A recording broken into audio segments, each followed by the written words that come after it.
There we go. We're on, right? We're on, Mike. Everything good? Everything good. Everything looks good. We had a that by the way,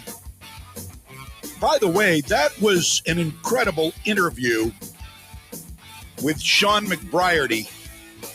And tonight, I encourage you to go to the Hamden School Board meeting if you are in that area. 6:30 tonight. So, okay, we're good to go here. We had a little video glitch this morning. Trouble is not in your set. I'm just we're live now. We're live on the radio and on the stream. I wasn't able to see Mike in real time this morning, and that makes the transition hard. That's right, I'm transitioning. More on that later. Welcome to the show. Anyway, so there's a lot to get to this morning, and we're going to be getting to it. I've got a couple of song debuts this morning. Yeah, are we good, Mike? We're on the air, right? It's all good? You look like you're comfortable there? Good? All right. Want to make sure me amigo is all good. Okay, good. So we've got a debut of a new song by 5 Times August. He's a singer-songwriter, and he's just amazing. He's the guy who wrote Hey Joe, wrote and sang Hey Joe, that we dropped all of the sound clips in it from Afghanistan and some of the Gold Star parents after Joe Biden botched the Afghan withdrawal. So we've got that video. That'll be coming right up here. Going to do that early. And a little bit later on this morning, we are going to have Dr. John Garofalo. We are going to preview another video, a new one by Ted Nugent called Come and Take It. Now you'll be able to hear the song, but if you're watching on one of our stream platforms, you'll see the video too, but you'll be able to hear the song. So we've got 5 Times August, and we've got Ted Nugent, a pro-gun song, Come and Take It. And both great songs.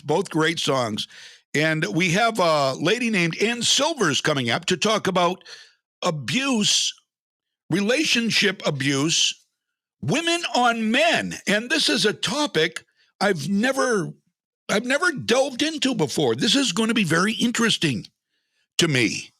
But it is a thing, and she says it's time. It's time to talk about it. And she's got a book out.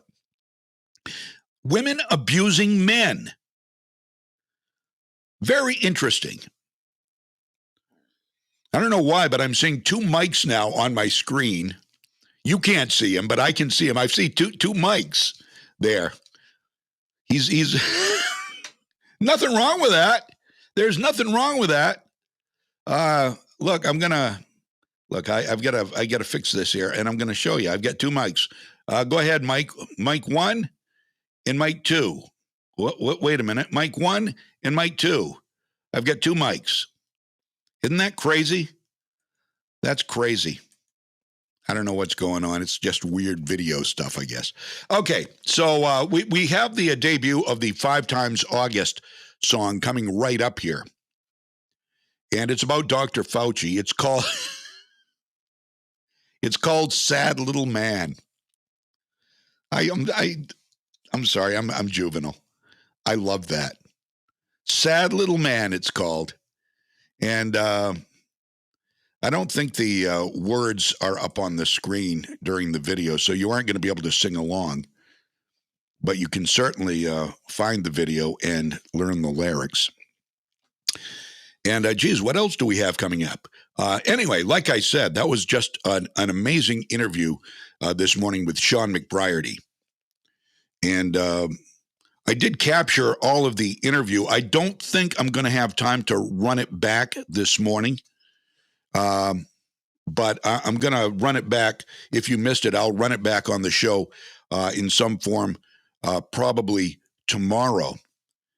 if you missed it, and talking about Hamden Academy. They're completely woke.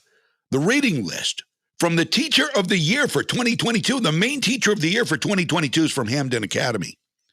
And the reading list includes a bunch of critical race theory, gender theory books.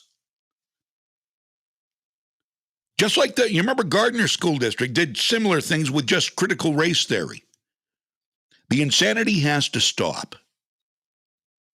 We're not trying to change the world. We aren't trying to change the nation.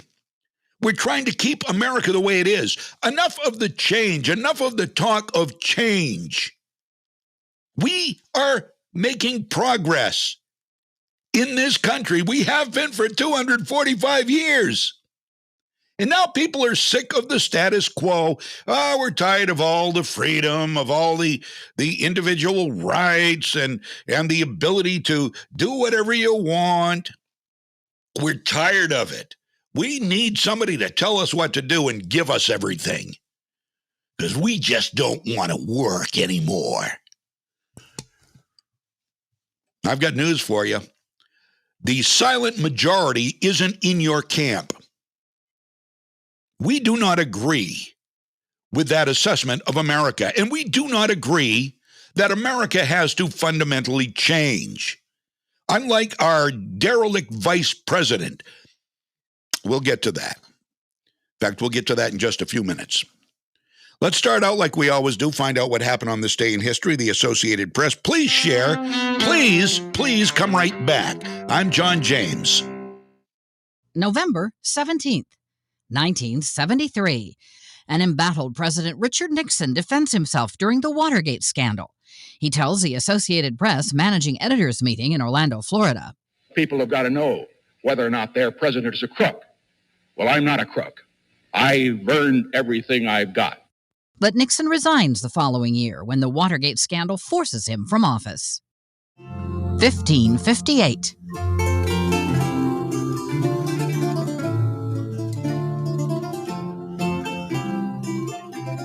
Elizabeth I begins a 4.5-decade reign as Queen of England, ascending the throne after her half-sister Queen Mary dies.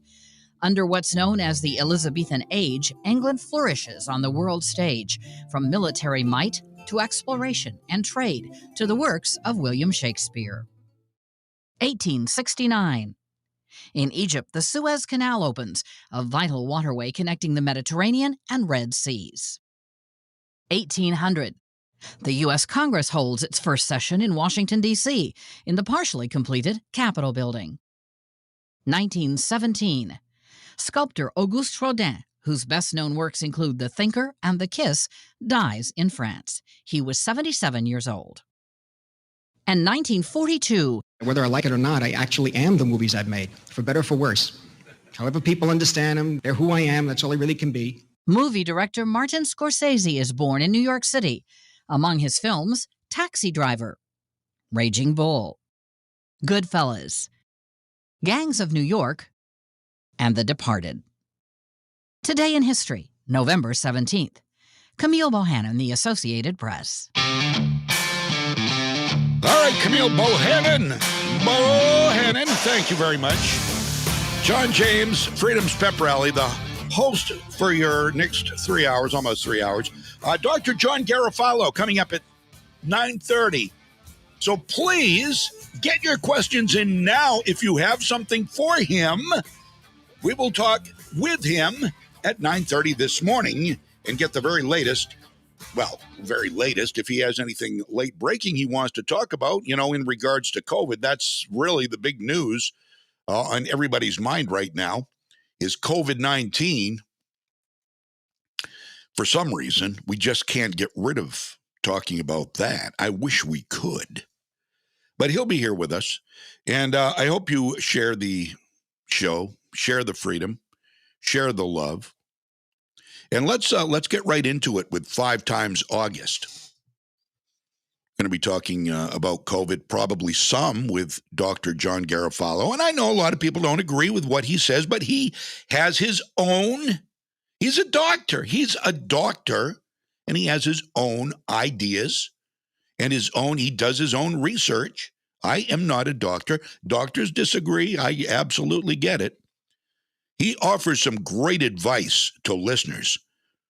So if you have anything going on right now with you, you want some advice on, you have questions about, he's the man you want to ask.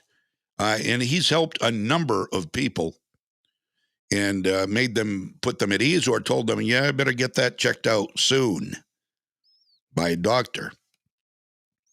So he'll provide some advice. He's not going to diagnose you. I mean, even your doctor can't diagnose you with these, what do they call them, telehealth visits? You know, they can only do so much. They can't look into your ears. They can't hear your heart. I guess you could. Let me see. Now you can't hear my heart. Put the microphone. This is my stethoscope. This here microphone. I bet if I turned this up loud enough, you could hear my heartbeat, but you'd also get all the room noise. So I don't imagine that would be a good way to diagnose whether or not you were having some kind of an MI or anything like that. You'd probably want to call 911 if you were having chest pains rather than put a microphone to your chest. Okay, we've got 5 times August. This is his latest endeavor into music. He's done this for a long time, by the way. This guy is really, really good, really impressive. This one is called Sad Little Man, Sad Little Man. And it's about Dr. Fauci. And I will put a caption saying who the artist is, so you'll be able to search him on YouTube and find his music. Here it is. This is 5 times August for you.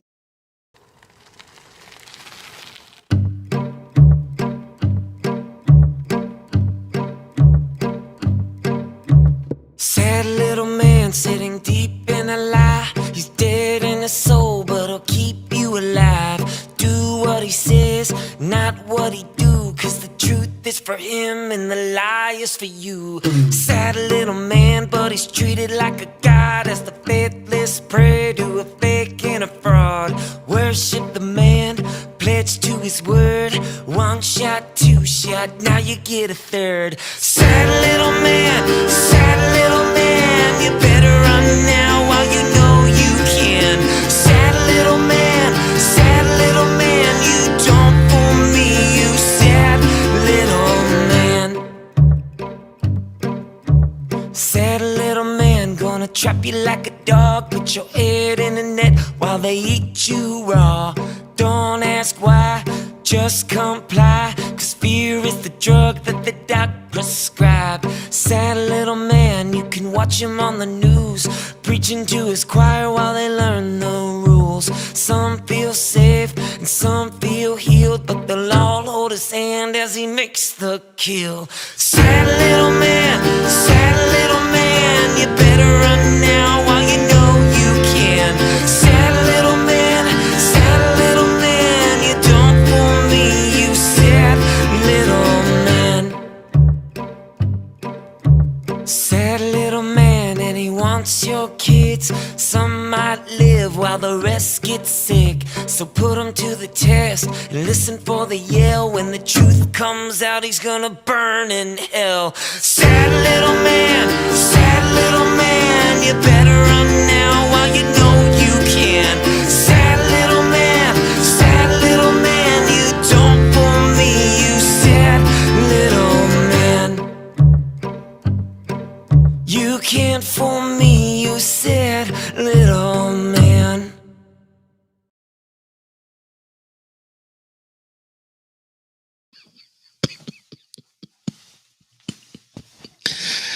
Oh, it's just a fun little song. Just a fun little song. There's the caption didn't show up during the video if you're watching. That was about Dr. Fauci if you weren't watching. 5 times August. The song is Sad Little Man. Also, 5 times August, he did Hey Joe. Hey Joe, where you going with that blood on your hands? So clearly an objective and very, very talented singer-songwriter.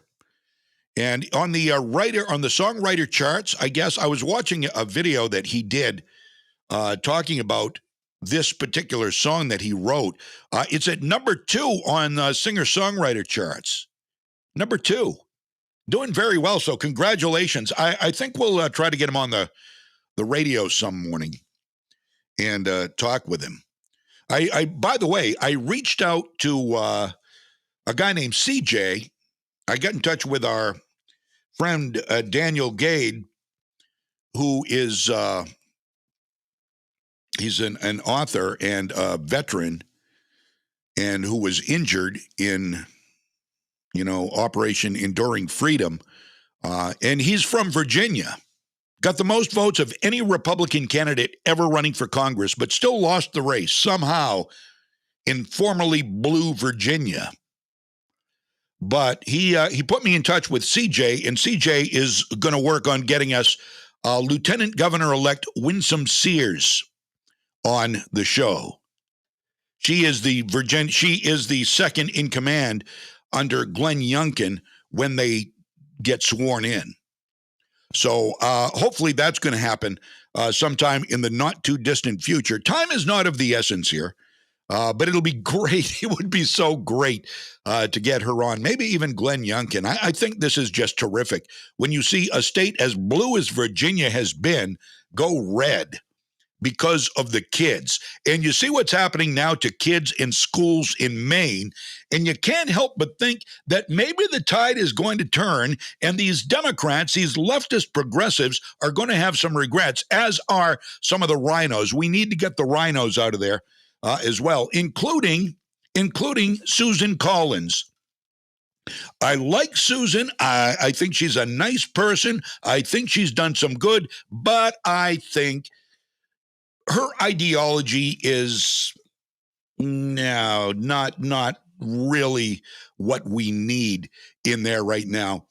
The left has gone so far left, you understand, so far left that we need people to go further right, not as far right as the leftists have left. Remember what I told you yesterday.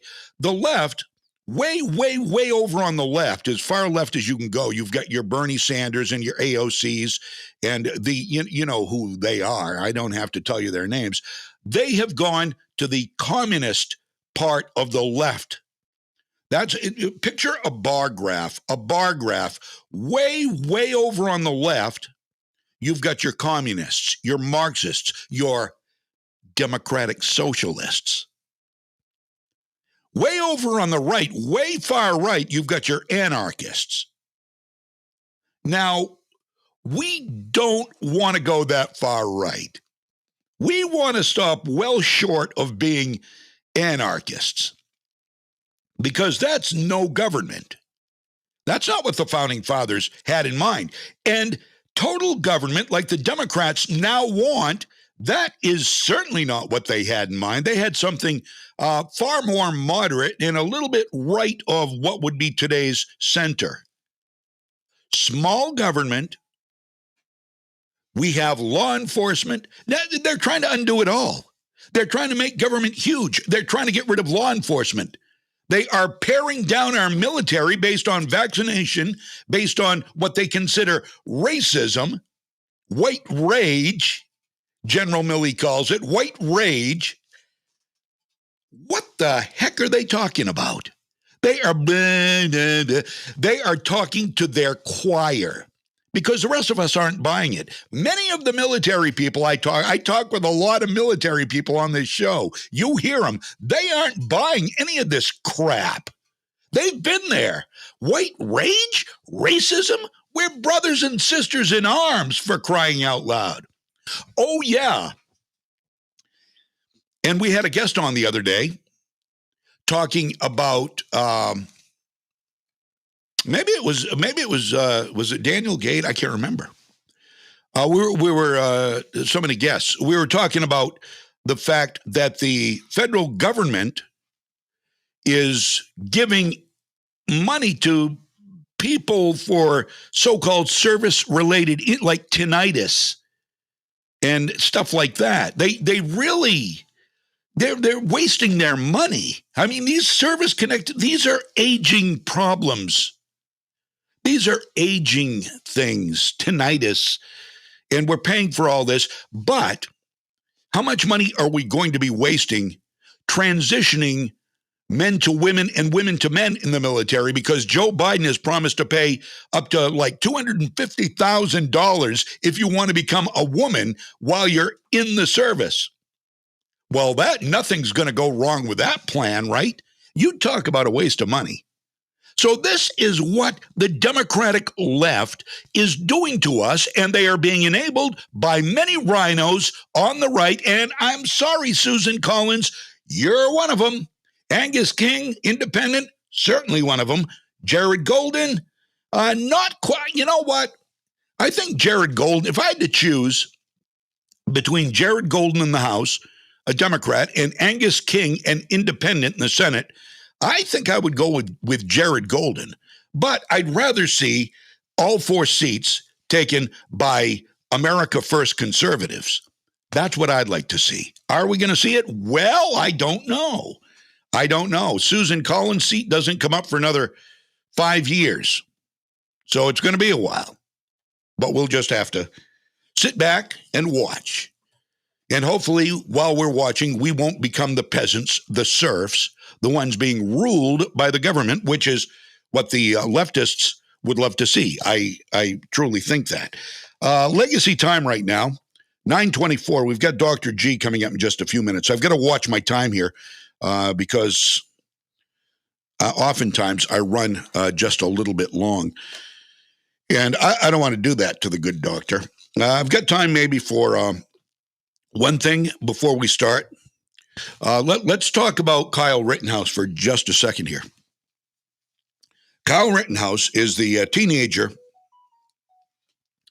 from Illinois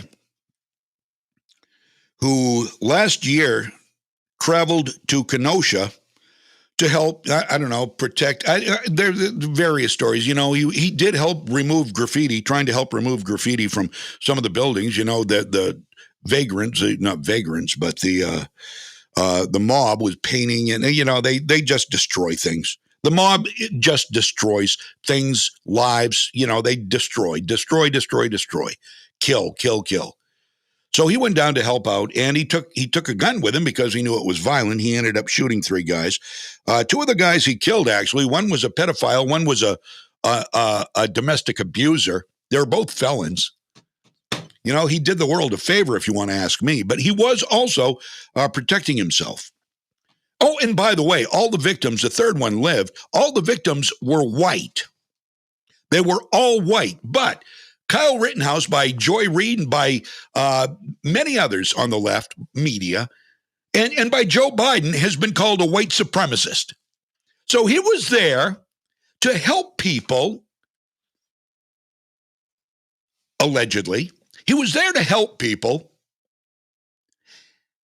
and he was attacked. He was attacked by thugs. They were all white. He shot and killed 2. They're pedophile and domestic abuser. He injured a 3rd, and they're calling him a white Biden. Biden wouldn't know a white supremacist. Biden is a white supremacist.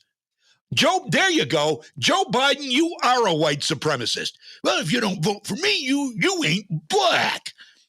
What else do you need to hear from your president to know he's a racist? Well, listen to this. The Blaze is reporting that Judge Bruce Schrader, who I love, has reportedly received hundreds of threats and messages throughout this trial.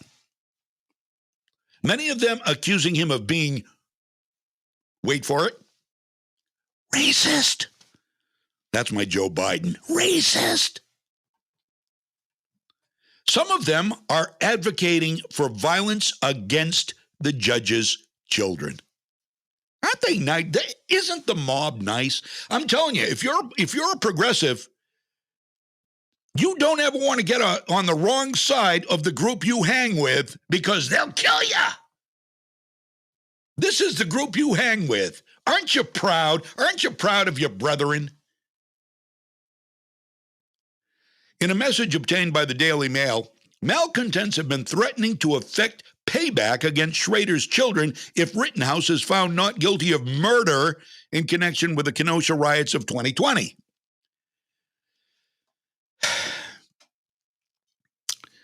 One emailer said that Schrader, I say Schroeder, I guess, who's been presiding over the Rittenhouse case in Kenosha, Wisconsin, wore a white robe of the Klan under his black robe of justice.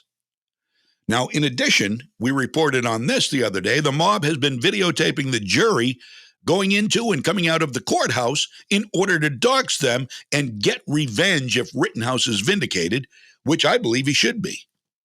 The mob is tipping the scales of justice. How about that? What kind of a country is this going to be if we let the mob decide who's guilty and who's innocent?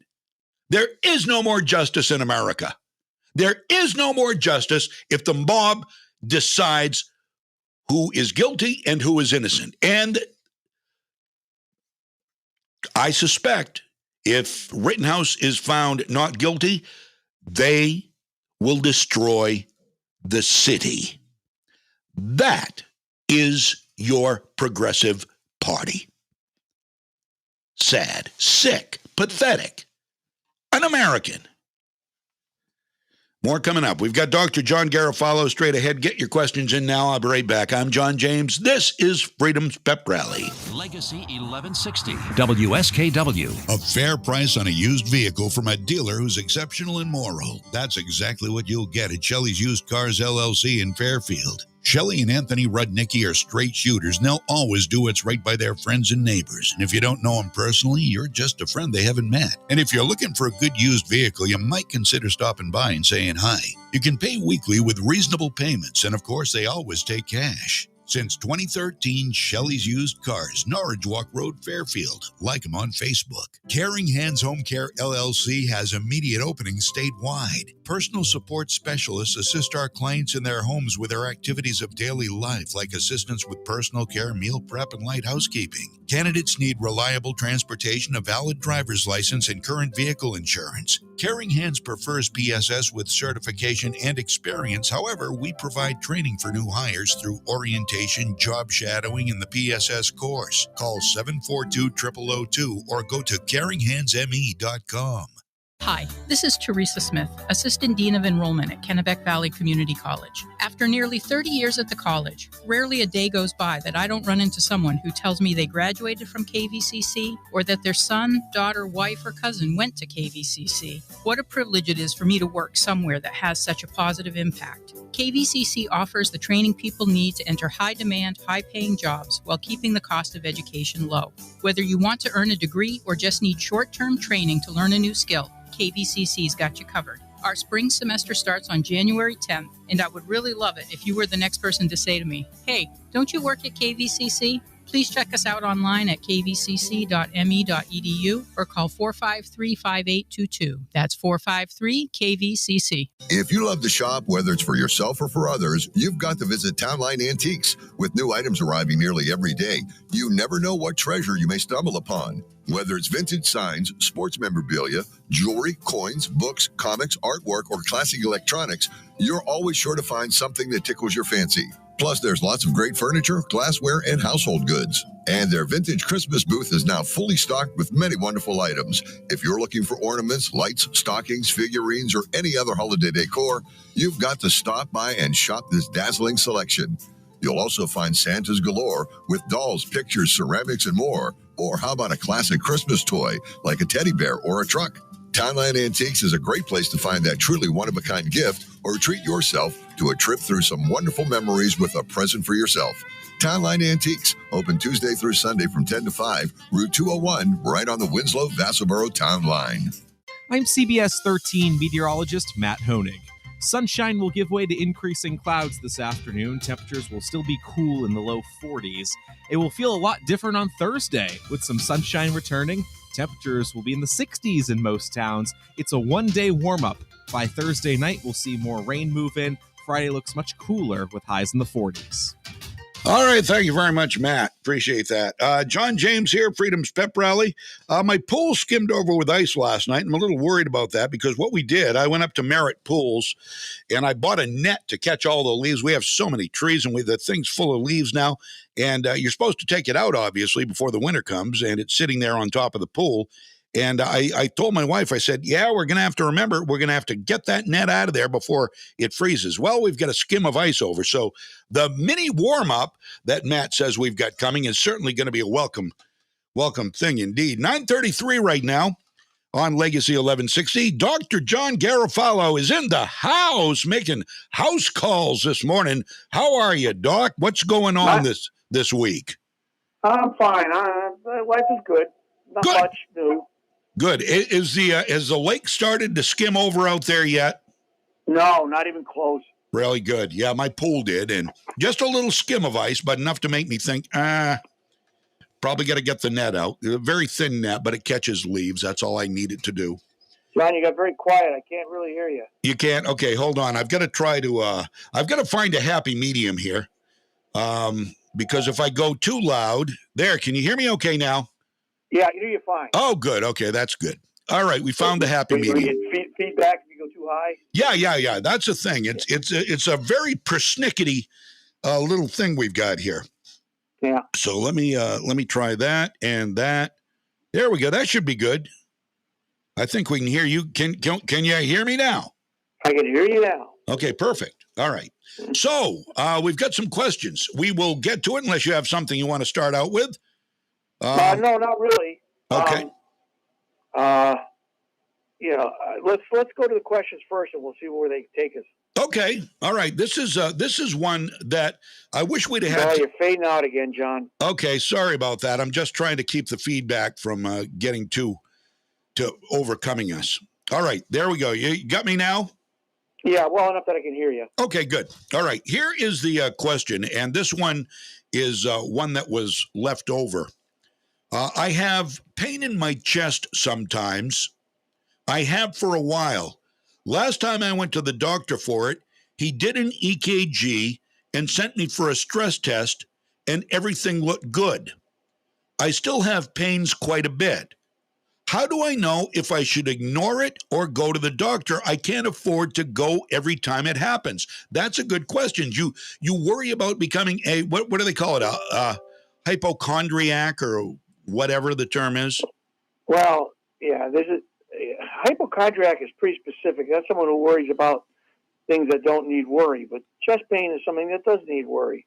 So I would say that was more a concerned person than a hypochondriac. Right. Okay. It depends. What kind of stress test? Do we know? Was it just an exercise stress test or?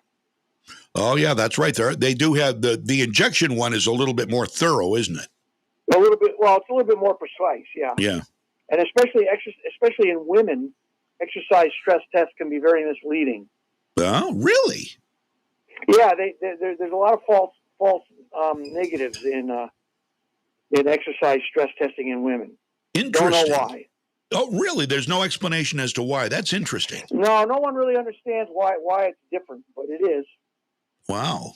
So, okay, so you gotta, and I'm certainly, if you're listening this morning, I certainly didn't call you a hypochondriac. I'm just that's my worry. If like I have every once in a while I have a pain in my chest. It happened a few years ago. And I went to the hospital, and I spent a few days in there. I don't know if you remember that, but I was in there a few days, and they did a stress test and everything, and they really couldn't find anything. So, you become a little hesitant to want to, raise any false flags, Okay, here's the difference between what you just said and what we heard from that question. You said you had a chest pain, which was pretty severe, which is a good reason to go get it checked out a few years ago. Right. What you're worried about is, every time I have a pain, should I go in? Well, the answer to that is use your uncommon common sense. And, if you're having severe pain that's causing you to feel weak or short of breath or, you get sweaty or that pain radiates anywhere, I don't care how infrequent it is, that pain needs to be checked out. Okay. On the other hand, even a mild pain that keeps happening is quite concerning. And so not being, saying I continue to have chest pain, well, if it's happening, every other day, every third day, is it related to exercise? Is it related to activity? Is it related to eating? Those kind of things. Even a mild pain that is related to those kind of things is something that should be checked out. So, that's what I'm saying. I don't know to what degree this was checked out. Right. Just having an exercise stress test is not even if it was a male and he had an exercise stress test, even that's not 100%. Yeah. Nothing is ever 100%. So if it's persisting and continuing to happen, it needs to be looked at again and thought through again. Yeah. Wow. Okay. I think I told you a story. I had a friend of mine. This was recently too. His wife's a nurse, and he was at work, and this is a very interesting story. And I've got a question for you about hospital procedure related to this. So my friend is at work, and he's having some pain in his chest, and it is radiating into his left arm. Mm-hmm. And he I guess he finished the day. He came home, and still nothing more severe, and this is still happening. So his wife, let's go. We've got to go to the ER. So they went to the ER, not too far away, where they proceeded to wait for 6 hours while he was having chest pains, and nobody came out to do any analysis at the ER, a local ER. There aren't too many of those around the Augusta area. So what say you? Hospital procedure, is that typical? Is that atypical? Is that wrong? Well, I guess here's what I would say. If he went in and said, I'm having chest pain radiating to my left arm and it's been going on all day, that usually would precipitate, come on down. Right. Right. Do not pass go. Yep. Just come on in. Yep. So I guess I need to know exactly what presenting complaint was. The nurse was with him, and that's just what he said. That's just what she relayed to them. Okay. Well, all right. That's, so that would concern me. Yeah. The second thing is, in today's world, I don't know how swamped the place was with everything else. Right, right. And with staffing issues and everything else. Yeah. Yes, I would think that a 6-hour wait for chest pain would seem a little bit excessive. However, I'm saying that with the caveat that I don't know right everything that was going on at the moment. Absolutely. And he was having a heart attack, by the way, sent to Portland. He did have a heart attack? Yes, he did. He was having a heart attack, and they catheterized him in Portland. Yeah. So I mean, he went in for all the right reasons. He went in a little late for all the right reasons. Yeah. I mean, 6 hours between the time he presented to the ER before he was actually seen, that seems a little bit excessive. Yeah. Yeah. Okay. Yeah. That it was. Had he called an ambulance, I mean, but it was quicker, literally, where they are, it was literally quicker just to drive him to the ER. Okay. One thing I would say about that is remember, if you really think that this is a concerning problem, yep. Even if it's going to take more time for an ambulance to get there. Right. Say you're even just 10 minutes away. Yeah. All right, you get in the car, he and his wife, presume she was driving. Right. Yep. Well, that was prudent. But what happens if they get 2 minutes down the road and suddenly he has severe problems? Right. Then what do you do? Right. Then are you going to be doing CPR by yourself if you have to? Right. And that's the thing is calling an ambulance is not for something that what we call is the prudent layperson, and a prudent layperson in this circumstance saying I have chest pain radiating into my left arm. It's been getting worse as the day goes on, and it ain't going away.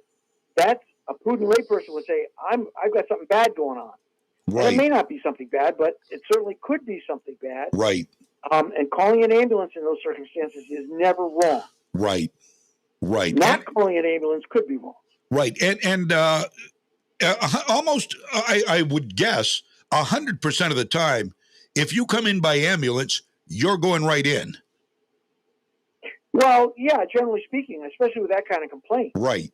Yeah. And of course, some of it depends on what they see on the EKG that they do in the ambulance and all that kind of stuff. Right. Yeah. Okay. But, I mean, with that kind of complaint, I'm surprised he didn't. Frankly, if that's really the way they present it, I'm having substernal chest pain that's been getting worse all day and is radiating to my left arm. Yeah. And I was hoping it would go away, but it's not going away. I don't think I would leave that person sitting in my waiting room for 6 hours. Right. Right. And that's, that's exactly what happened. His wife is a very, very, very good, well-respected charge nurse. In fact, a nurse supervisor, and knows her stuff. But, if you're not in your element, if that's not your element, it's, and it's not, the hospital is not where she is, then, you're just like every other schmuck that comes in. And I don't know who was doing the triage, but I would think triage would have fast-tracked that. But, again, who am I? That's why I thought where we have this question, this would be a good time to ask her advice on that. So, chest pain is one of the most difficult things in the planet. Yeah. Because even mild chest pain can be a very serious problem. And the thing is, as much as we've looked at testing and everything, there's nothing that is going to 100% all the time catch the person who's having a serious problem. Right. But that doesn't mean you shouldn't go in and get checked out. And at least most of the time, on the ones that turns out to be a serious problem, a more serious problem than was thought to be at the time it was evaluated. Yeah. Most of the time, it's the kind of thing that gets caught before it becomes a life-ending problem. Right. Right. Afterwards. But even that's not 100%. You have people coming in with mild chest pain. I mean, for instance, I had a patient years ago who came in and told me, every time I eat, I get chest pain. Yeah. Oh, really? Is that the only time you get it? Yes. That's the only time I get it is after I've had a meal. I said, does the size of the meal matter? Nope. I said, where is the pain? He said, substernal. But sometimes I feel it in my shoulder too. And I said, okay, that's it. We're not going to start with an upper GI or anything like that. We're going to start with a stress test. Right. The stress test was very positive. He went immediately to cardiac cath, and cardiac cath showed he had what we call a left anterior descending lesion, which is the other one that's also called a widowmaker. Okay. Yeah. Yeah. Okay. And he wound up getting. I think at the time, I think he did get stented. I'm trying to remember. I've got a couple cases like that, but here's a guy whose only chest pain was when he was eating. Wow. But the problem was the thing that made me suspicious, and which would make anybody suspicious, is the fact that it happened every time he ate. And it wasn't really a heartburn. It was a pain, like an ache, and he had some shoulder pain. Wow! But you can see how if someone came in, suppose he hadn't told me he had shoulder pain too. Well, then I might have said, well, geez, this could still be stomach stuff, or reflux or something like that. And it's easy to get going the wrong way, Right. And so that chest pain is a quagmire. And because someone doesn't necessarily always tumble to the fact that it's heart disease right away, is not necessarily a case of not paying attention. It's a case of making your best guess based on the symptoms you're presented with. Right.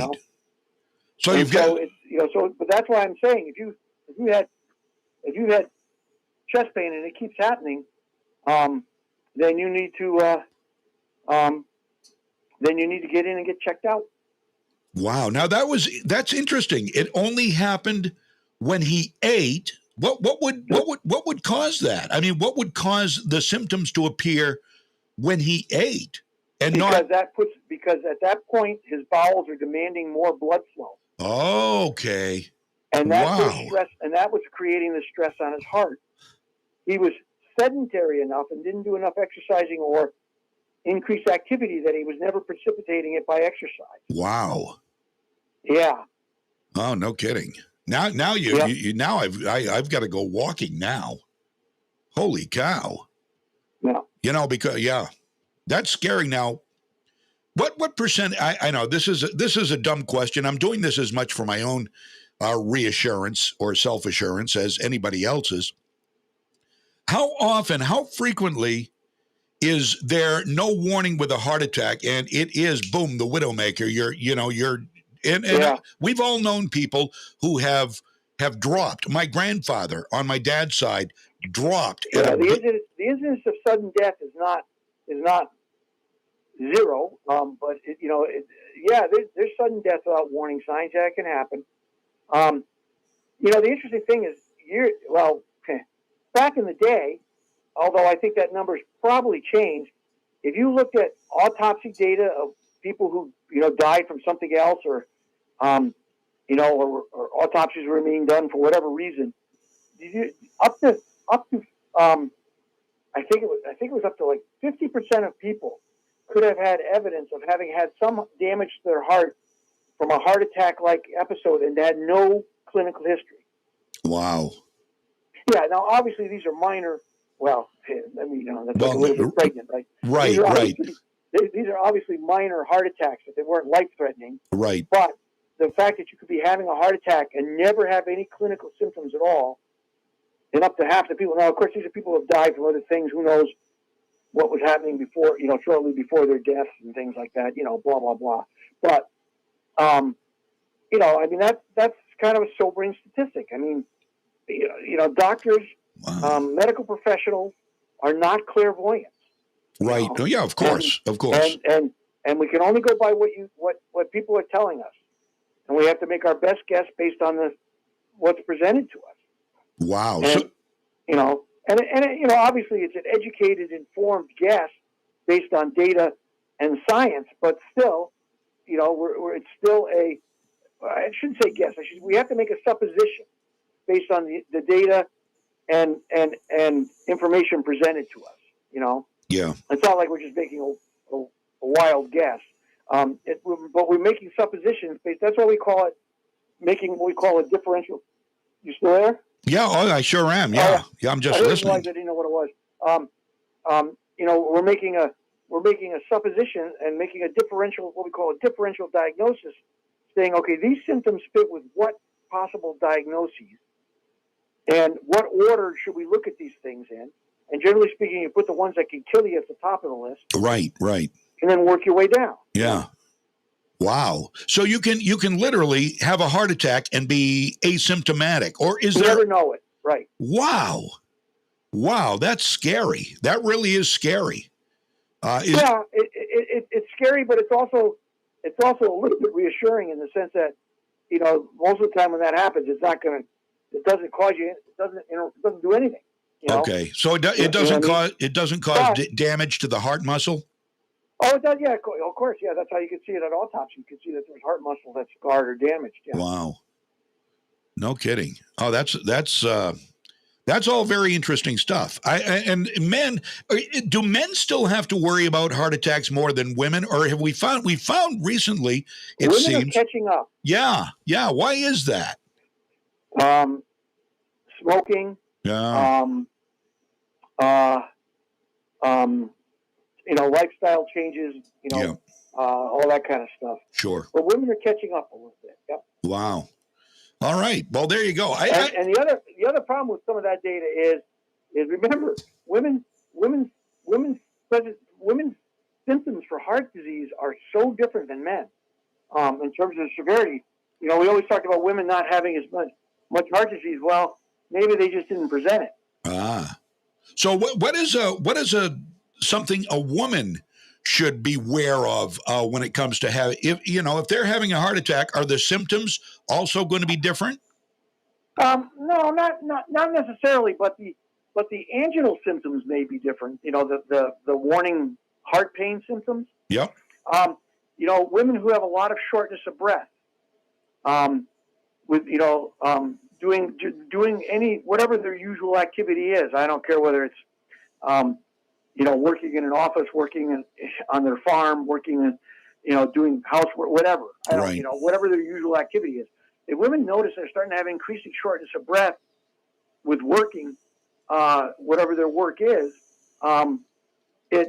that's worrisome. Ankle swelling in women is worrisome. Okay. Although there's a lot of other reasons for women to have ankle swelling, but that can be one of the subtle, that's something else, symptoms that we ignore sometimes. You know what I mean? Wow. Excuse me, no cough button. And I have to, and those kind of things. And then, of course, obviously the usual things, substernal chest pain that radiates to the neck or jaw or to the left shoulder, sometimes to the right shoulder, pain that's brought on by exercise, pain that's brought on by, going up a flight of stairs, those kind of things. All those usual symptoms are the same. But the subtle ones are the shortness of breath and ankle swelling. All right. And those are unique to women? Well, they're not unique to women, but they're unique to women in the sense that may be the only symptom. Oh, okay. Wow. So no pain or anything otherwise, just right. Wow. Exactly. Wow. Right. Interesting. And what? Okay. One more question. This heart talk interests me very much because we all know people who have had heart disease and died of heart attacks, congestive heart failure, which I know is a different set of symptoms and a different thing. But anything heart related is very, very interesting and somewhat good to know. I mean, the more you know, right, the better off you are, I guess. What is the? I don't know what direction I want to go in. We're almost out of time here, but what is the best thing to do immediately if somebody has severe chest pain and are presenting symptoms of a heart attack, other than calling 911? Is there anything in the medicine cabinet, or they say a shot of whiskey? Give them an aspirin. Aspirin, okay. Yeah, one. One adult aspirin is fine. One adult, okay. Mm-hmm. How about a shot of whiskey? Nope. Okay. What is that? Was that a wives' tale? That's an old wives' tale. Yeah. It is. Okay.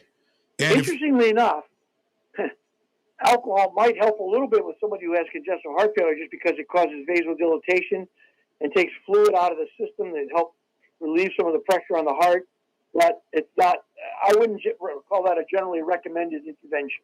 Right. Okay. But yeah, it does dehydrate. And the thing with the aspirin is when you give someone an adult aspirin, I know it tastes like crap, but chew it. Chew it. Okay. Yeah. Yeah. Break it up because it'll get absorbed through the mucosa in the mouth and stuff. Right. That makes sense. It doesn't have to dissolve. And that gets it into the system faster, because what that does is help it inhibit platelets. The other thing is make sure that they are able to breathe without restriction. If they're in a really hot situation or a really cold situation, try to get them into a neutral situation. Yeah, something moderate. That kind of thing. Yeah. But the main thing is, get the aspirin in them and call 911. And Carol says sometimes women only feel weak, which. Yeah, I didn't mention the weakness thing because weakness is one of those things that people write off too often. Right. But it's really, and it's not as big a thing as the shortness of breath. Okay. But it is. Weakness. I mean, you shouldn't exclude it. Right. If you suddenly find yourself feeling weaker than usual, that's a reason to get checked out too. Sure. Wow. Well, that's But that's for a ton of reasons, Of course, yeah. Interesting. All right, now maybe BC powder. Judy says BC powder, and I'm not sure what that means. Maybe you do. What powder? BC. Never heard of it. Okay, maybe I think she may be abbreviating. but I thought that might be important, and I'm not sure if you could elaborate a little bit on that, Judy. I have no idea what that is. Okay, yeah, we're just about out of time, but I want to give her a chance to respond, so I can present it to you, because I don't, and we've taken up the whole half hour here with this question about heart attacks, but I think it's very important, especially when you get to be a little bit older. What is the prime age for either men and or women, and I'm sure it probably is different, to be wary of a heart attack? What is the most common average age for a man to have to start thinking about? Boy. I know that's a loaded question. Any guy question. over the age of 25, if he's having chest pain, ought to pay attention. Okay. Any woman over the age of 30, if they're having chest pain, ought to pay attention. As far as the prime ages for heart attacks, that's kind of a fluid number. It keeps shifting around. Okay. And actually, it's shifted downward a little bit. Wow. It used to be 40 for men and 50 for women, but that's kind of a fluid number. Yeah. Okay. And what Judy meant was a powdered aspirin. Oh yeah, baby aspirin. Oh yeah. Yeah. Baby, you can use baby. You can use. Yeah. What you want to do is you want to give a 65 milligram dose. Okay, 65. Keep that in mind. 65 milligram dose. Yeah. I've Marianne got me some. I take low dose aspirin, part of my regimen, and she got me some. It doesn't say it's baby aspirin, but it is the orange chewables, and I take that out of my daily pile of pills, and I literally chew that up just because it reminds me. It tastes like being a kid. Does that make sense? It reminds you of being a kid. Yeah, that's true. It is. Takes it back, huh? Yeah, absolutely. Takes it back. Yeah, back when you were a kid, that was the only medicine we had was aspirin. Just about. Yeah. It was. It seemed to be that way. Although I do remember my dad taking Cafragot for his headaches. Yeah, there you go. And Aspergum was a thing too. Yeah, there's been recent data that came out that now they're trying to say that aspirin that maybe recommending aspirin as prophylaxis for people with heart disease may not be worthwhile vis-a-vis the risk of bleeding. Oh. However, that's one of those things that's because it's always been true that low dose aspirin seems to be helpful in preventing heart attacks in men and stroke in women. Oh, really? Oh, yeah, no kidding. Not the other way around. That it doesn't seem to help women much with heart disease, and it doesn't seem to help men much with stroke. Isn't that odd? However, the other problem with aspirin is even low dose aspirin has some risk of causing bleeding. Yeah. And and so it's always one of these. Again, it's a zero sum game. Am I more at risk of bleeding or the heart attack? Right. Am I more at risk of the stroke or the bleeding? Yeah.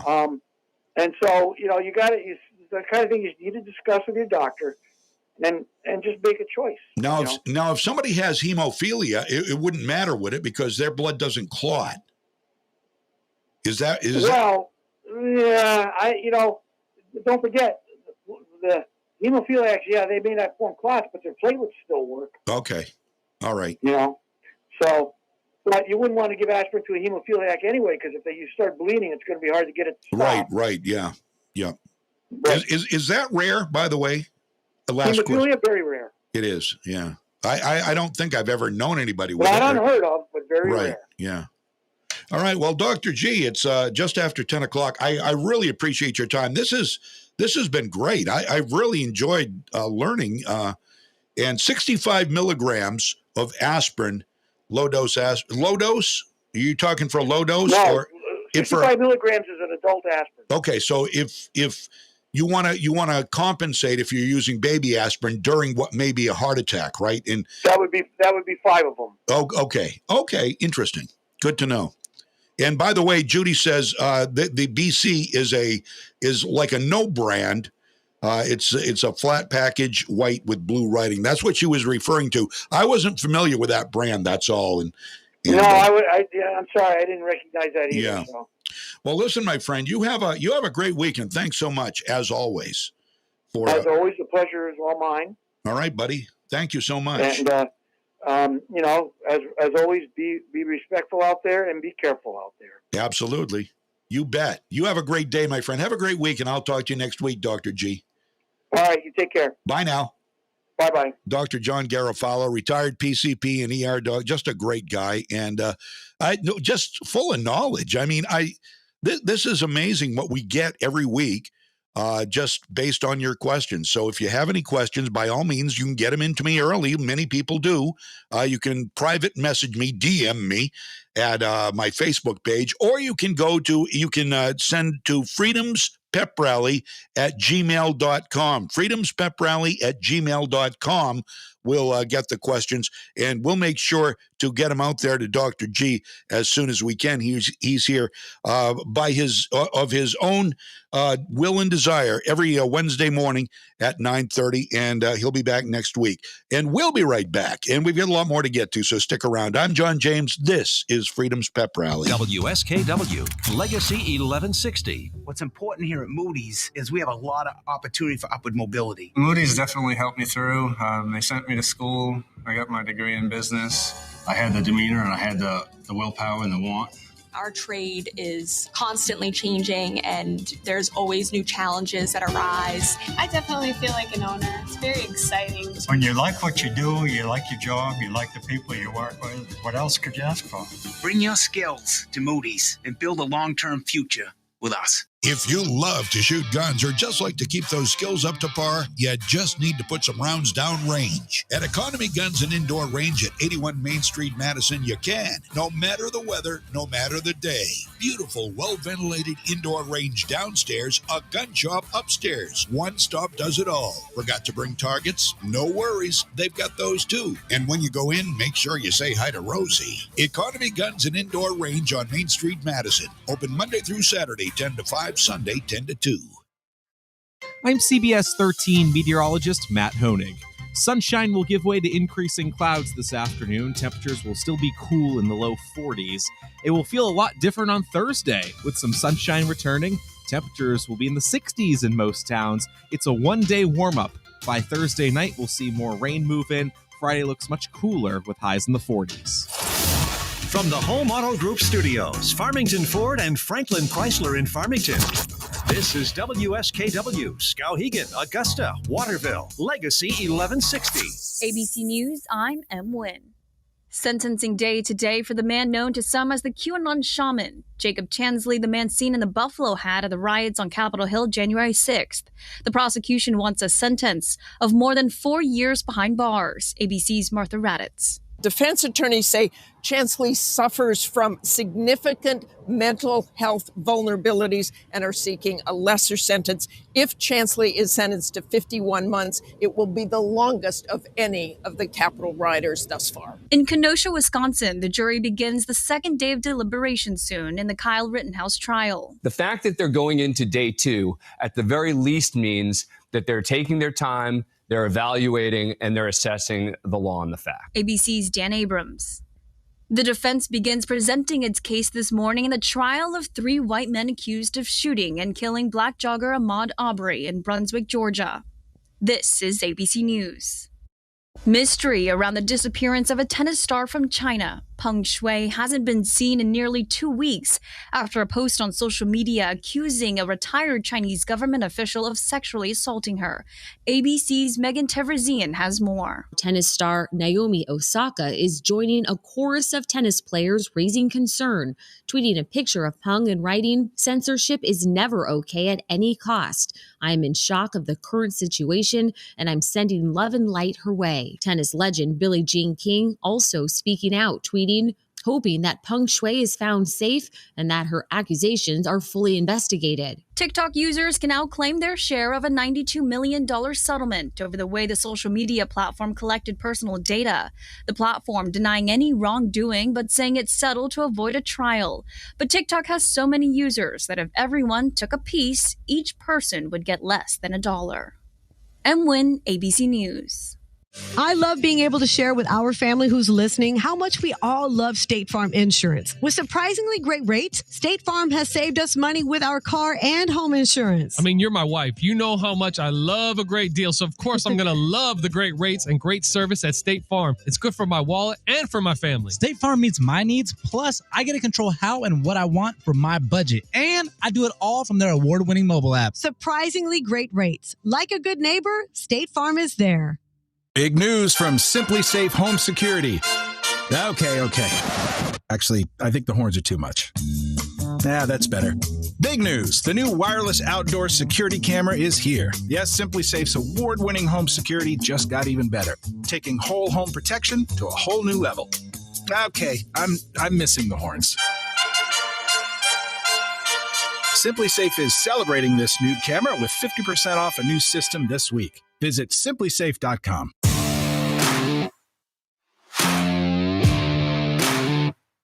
Well, hi there. Welcome back. Freedom's Pep Rally is on your radio and in your face. Brought to you by The Gun Shop on Coney Circle in Augusta. We're on video. We're on audio. We've got the app at the Play Store and at the Apple Store. Get yours today and listen 24/7. Well, one of the things I teased earlier was a new Ted Nugent song. And I think we might do that right now. You gotta love Uncle Ted. I love Uncle Ted. We're gonna have Uncle Ted on the show again. Gonna have him on with Jeff Zimba, our Gun Owners of Maine guy. One of our Gun Owners of Maine. There are so many great people in Gun Owners of Maine that protect our rights and make it possible for us to carry without a permit in the state of Maine. If you're just learning about this has been going on now for, about 6 years, I think, at least 6 years, maybe 2015, I think, is when it constitutional carry. And Maine is still the safest state in the nation. Despite the fact you have people in Augusta that would love nothing more than to take our guns. But they aren't going to do it. They will not do it. In fact, we dare Spirit of the Wild. Judy says, you got that right. Spirit of the Wild. Ted Nugent. Yeah, Spirit of the Wild. That's Uncle Ted. If you've never heard the song Fred Bear, great song by Ted Nugent. Everybody knows Ted Nugent for Cat Scratch Fever. But he's so much more stuff he's done. And he's 70 years, he's 71 maybe now. Maybe 72. I don't know. He's 70 anyway. And the guy he's like Mick Jagger. I don't know, rock and roll does something. What rock and roll and being in the woods does something to people. He's a huge hunter. He hunts in Maine, Ted Nugent does. He goes bear hunting in Maine. But he's got a song out called Come and Take It. Brand new song, Come and Take It. And I'm going to tell you some of the lyrics. Now, this song rocks out. This is a 70-year-old rocker. And he just amazes me. And he's a great guy, too. Come and take it. Go ahead and try. Go ahead and die. Come and take it. Welcome back to the Concord Bridge. Don't you even try. Don't you tread on me. You can do or die in the land of the free. No more kings, no tyrants, no more jackboot thugs. We will unleash violence for the freedom that we love. Uncle Ted. So there's the lyrics and the song. And if you're watching, you'll also get the video. A little extra for you. Ted Nugent. This is Come and Take It. Come and take it. Come and take it. Come and take it. Come and take it. Come and take it. Come and take it. Come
Didn't realize.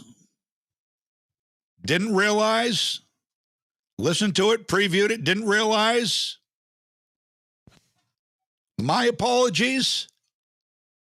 Ted Nugent, come and take it. The video and the audio. And a couple of hand gestures in there you may or may not have appreciated. Uncle Ted. Sometimes you just are on Legacy 1160 WSKW. John James and Freedom's Pep Rally on your radio. And let's get right back to what's going on in America. Oh, there's a lot worse going on around us than what Ted says. Trust me. Uncle Ted's an American. Can't say the same about some of these others like Kamala Harris. She, this is great. I'm going to do a little Kamala Harris piece here for you. A couple of Kamala Harris things you need to hear. The first one is hysterical. Not going to lie to you. I think it's hysterical. I think Kamala Harris is probably the most corrupt, vile, racist, phony person we've seen in a position as high as she's in. And she's been really upset lately. In fact, she's been downright pissed off that she has not been getting the attention she feels she deserves from Joe Biden. In fact, she's called Joe Biden and his team racist. Her and her handlers have called Joe Biden racist. No, when she says somebody else is racist, that means she's racist. Pushing the racist ideology, not unlike Biden. Biden's a racist too. I would go out on a limb here and say they're all racist. They don't understand how easy they are to see through, how transparent they are. When they say they're not racist, that means they're racist. It truly does. It fits them. When they say they're not racist, it means they're racist because they are. So anyway, Joe figures he's going to give her a little bit more of the spotlight because probably just because he wants to shut her up. Can't blame the guy for that. That might be the one cognitive thought he's had. So he gives her a chance to speak at the signing ceremony of the infrastructure bill the other day.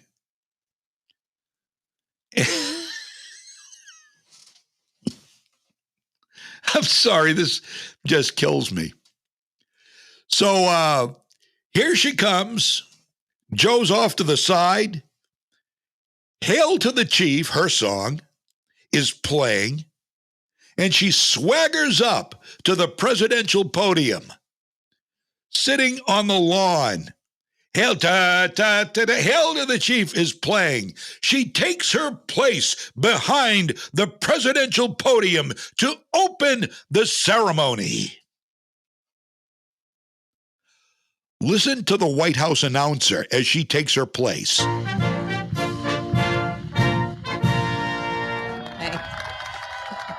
Please welcome Heather Kurtenbach. In a moment. Please have a seat. Heather Kurtenbach. Sorry, but that's hilarious. What's that? Again? Okay, I'll do it again. All right. If you haven't seen the video, see the video. Okay, here she is. She's swaggering up to the podium. Hail to the Chief. It's the most important day of her life, probably. Hail to the Chief, playing as she goes to the podium.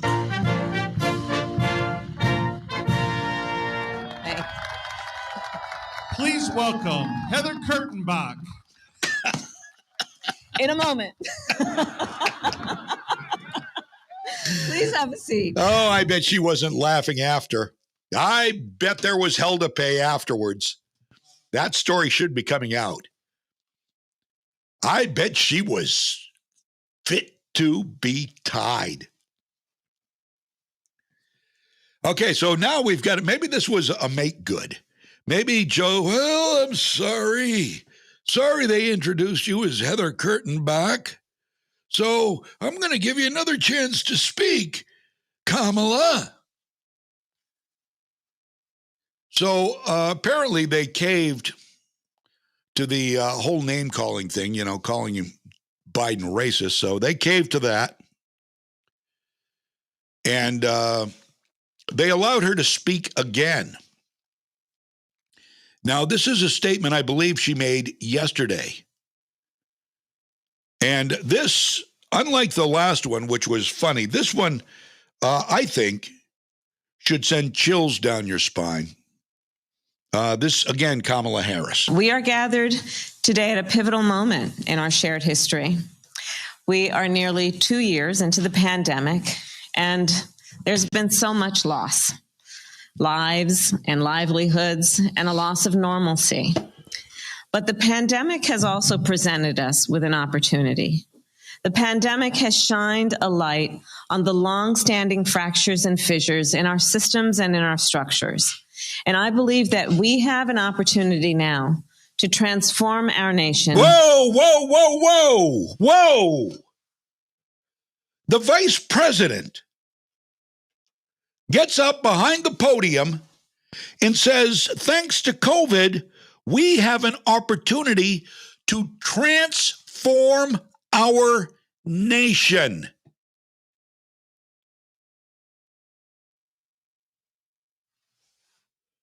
Okay, full stop. The definition of transform, by the way, just to be clear, that's one of her favorite phrases. Just to be clear,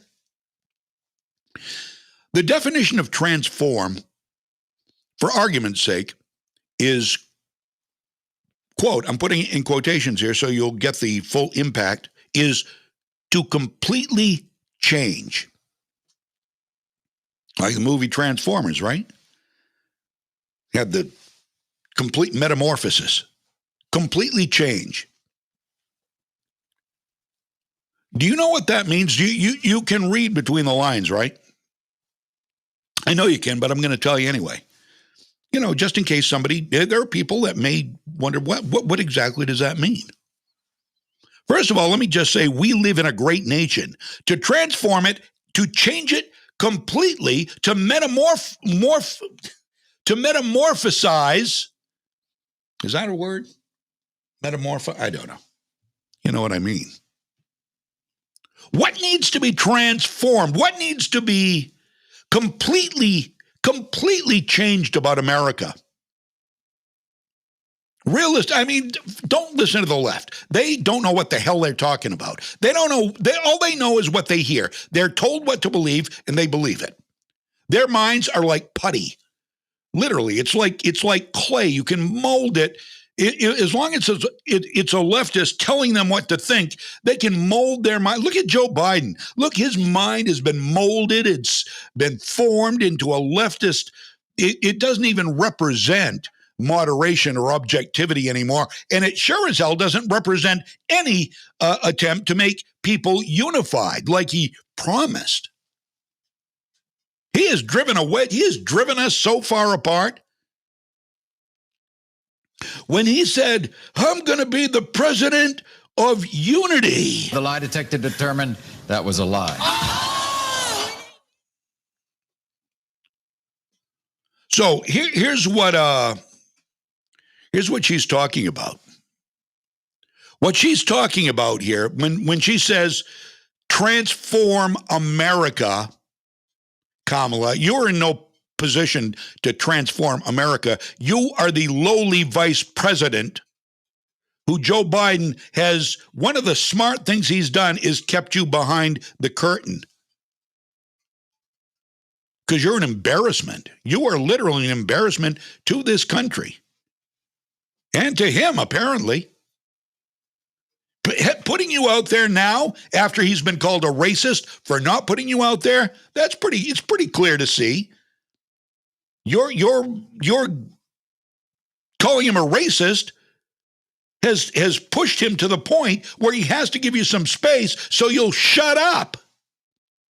And you come out, and what she's talking about there is the Great Reset, globalism, America-lastism.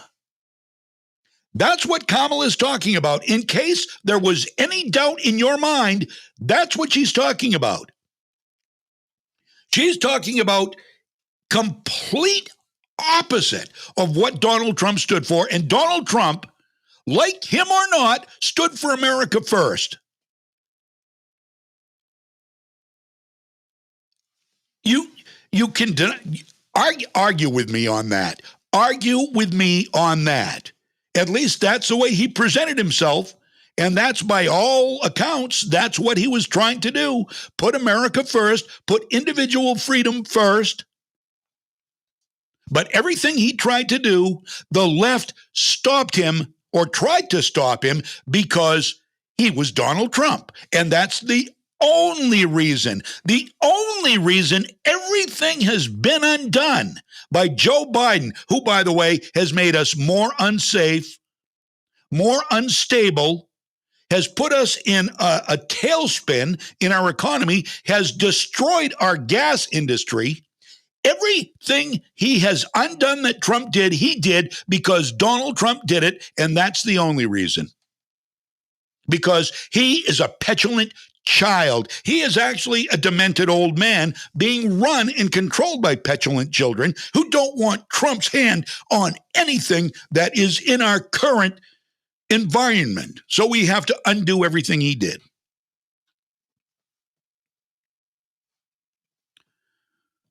So Kamala says we need to take this time and we have to use this time to completely and totally change, to transform, in her words, America. There needs to be a metamorphosis. What she's saying, here's what Kamala is saying. Let me put words in her mouth because this is what she's saying without saying it. She's being politically correct. What she wanted to say is we are going to fundamentally change America because America sucks. That's what Kamala Harris said. That's what she said on that podium yesterday. I just translated it for you. Now, how do you feel about having a vice president and a president who feel like that about the country they are charged with taking care of? Kind of icky, isn't it, huh? She's kind of icky. The whole administration is kind of icky. And we are circling America, and American values are officially circling the drain. And they have no goals. By the way, here's another scary thing. And I beg you to consider this. They have no goals. They have no vision for America other than to undo everything Donald Trump stood for. That's their vision. That's their vision. They're throwing a little temper tantrum. It's basically, they're bedwetters. They're having a temper tantrum because Donald Trump made everything all Trump-like, and we can't let that stand. So they're undoing everything. They're killing Americans in Afghanistan. They're killing Americans with illegal aliens who are killing Americans and raping our daughters and joining MS-13 gangs and shooting people. And they're doing with no plan. There is no plan for any of this. It just is undoing what Trump did. Oh, so what? If a few thousand, 100,000 people have to die, at least Trump's name isn't on it. Well, I would never wish anybody's family be destroyed by illegal aliens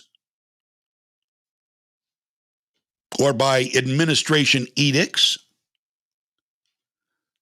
But, it could happen to even the most elite of us. Even though, understandably, you have security systems and walls and fences around your properties to keep people out. Too bad America didn't have a fence. Isn't it too bad that Americans weren't protected like you, Nancy Pelosi, like you, Joe Biden, in your, how many, you got 2 Delaware mansions? Must be nice to have a mansion, let alone a couple of them. Same with you, Bernie. How many mansions do you have? 2, 3? You got a lake house in Florida, a couple other places. You get a nice place in Vermont. Where else? I don't fault anybody for doing what they can do to get what they want. But when they get what they want and deny the rest of us what we need and should have, that's a power trip. That is un-American. That is overreach by the government. This is how they make their money. This is how they control a nation. This is how they control a people. Wake up and read history, progressives, or get the hell out. We will take America back. We will take Maine back. 10:31. Got to take a break. I'll be right back. I'm John James. This is Freedom's Pep Rally. Legacy 1160 WSKW. If you love to shop, whether it's for yourself or for others, you've got to visit Town Line Antiques.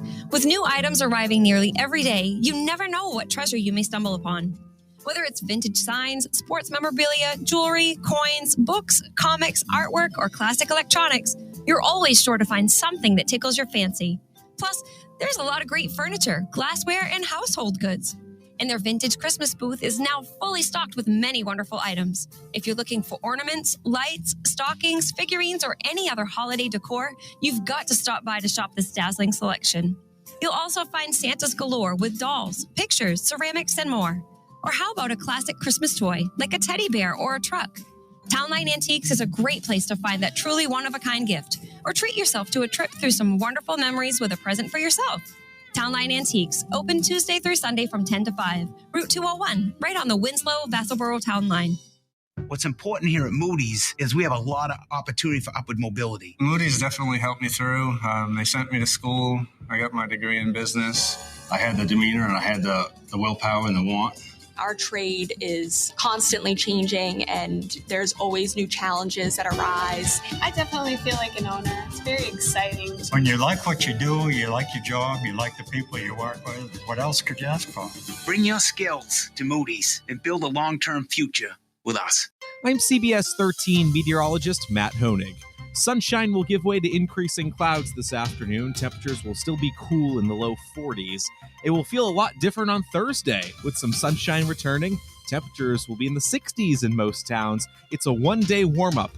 By Thursday night, we'll see more rain move in. Friday looks much cooler with highs in the 40s.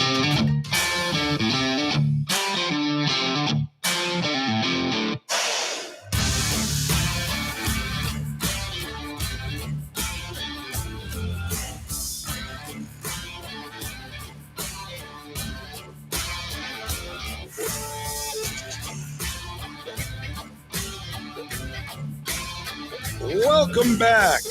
Coming up at 11 o'clock, Ann Silvers. Hold on, I'm texting her right now. I texted the wrong number before, so I had to do this quickly during the break. So, Ann Silvers, what is Ann Silvers going to talk about? Well, this is very interesting. I've never done this topic on any show before. It is abuse of men by women. It happens, it hurts, and it's time to get real about it. That's the name of the book.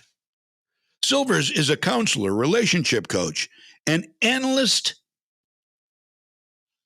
who is living in Washington State, not D.C.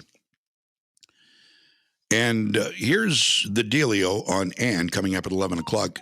Men can be Men can be on the receiving end of an abusive relationship. It could be from an emotionally abusive girlfriend, a physically abusive wife, or a female partner who is demanding, controlling, manipulative, or bullying using any of the 7 forms of partner or spousal abuse. How about that? Pretty interesting. How we're gonna have her on the phone coming up at 11 o'clock. Can't wait. This is going to be an interesting topic. So, I've spent years and years talking with women who help abused women. And trust me, I know that's a huge problem. I've always been very sensitive and compassionate to that. Yeah, I think it's absolutely horrible. We've had the Family Violence Project. They're a Central Maine-based group. We've had these Sexual Assault Crisis and Support Center. They're a Central Maine group. I've worked with, it was in Lewiston, Auburn, back when I worked at WLAM many years ago, the Abused Women's Advocacy Project. We hosted a walkathon with them, the very first one. And so I'm very sensitive to women hurting or men hurting women. And it's a big problem. It's a huge problem in this state and everywhere. But the untold story lots of times is, the shoe on the other foot. Women hurting men, either destroying them emotionally or abusing them. Or worst case scenario, killing them. Crystal says Family Violence Project does not want to see men as victims of abuse. You know what? I have not. That's interesting. I have not talked to them about that. But that's interesting. Men certainly can be victims of abuse. And it doesn't have to be. Doesn't have to be. I've always maintained, we'll learn more from Ann Silvers when she's on. But, men, emotional abuse can be just as hurtful, not physically, obviously, but, you can destroy a man emotionally. So we'll get into some of the weeds on that. I'm very interested to talk with Ann. Again, I've never done this subject before, so it'll be very interesting for both of us here, for you and me, and hopefully for Ann as well. All right, we've still got time to get to some of the other stuff going on right now. Nonsense from Jen Psaki. When isn't there nonsense from Jen Psaki? Well, she's completely oblivious to life outside of Joe Biden's demented administration and vision of America. When it comes to regular people, that would be you and me, trying to live a normal life. She is very detached from it. As the administration spends more and more money, prices will go way up. They are going to go way up, way beyond any increase in wages. And she is naturally thinking completely backwards, gingerhead Raggedy Ann doll. Here's a tweet. I think this from yesterday. So she poses the question, why, when Americans are seeing higher prices, are Republicans united against a bill to lower core costs on prescription drugs, health care, child care, and elder care? And she answers it, they're rooting for inflation. Okay, that's just stupid. All right, let's break that down. Let's break that down just a little bit. First of all, she's a buffoon. She has no idea what she's talking about. And we know it's all tied into the evil globalist Build Back Better plan. No thank you, Jen Psaki. No thank you. That's what all this spending is tied into. Your foolish words can fool some of the people all of the time, and likely do, as a matter of fact, but not us, no. Using prescriptions, child care, elder care. You know what? We understand. We know what that is. That's what we call a red herring. That is a red herring meant to appeal to the feelings of your core listeners. They will believe you, but we know what you're up to. Oh, child care and health care and prescription. The Republicans don't care about that. We the Democrats, we care about you. We care. And all of those emotion-thinking progressives will say, listen to how much they care about us. Those damn Republicans don't care about us. Here's the deal, though. All of these things that she mentioned, if they would lower prescription costs and just help us a little bit, wouldn't that be great? But you know what this is all tied into? Oh, let's see. Green New Deal, globalism, $5 trillion. That's what they predict it would amount to. Don't let her lie to you. Wake up. These people are buffoons. They're literally buffoons. We can see right through them. They lie. When they talk, they lie. And they talk in baby talk because baby talk appeals to their core audience, the progressive left.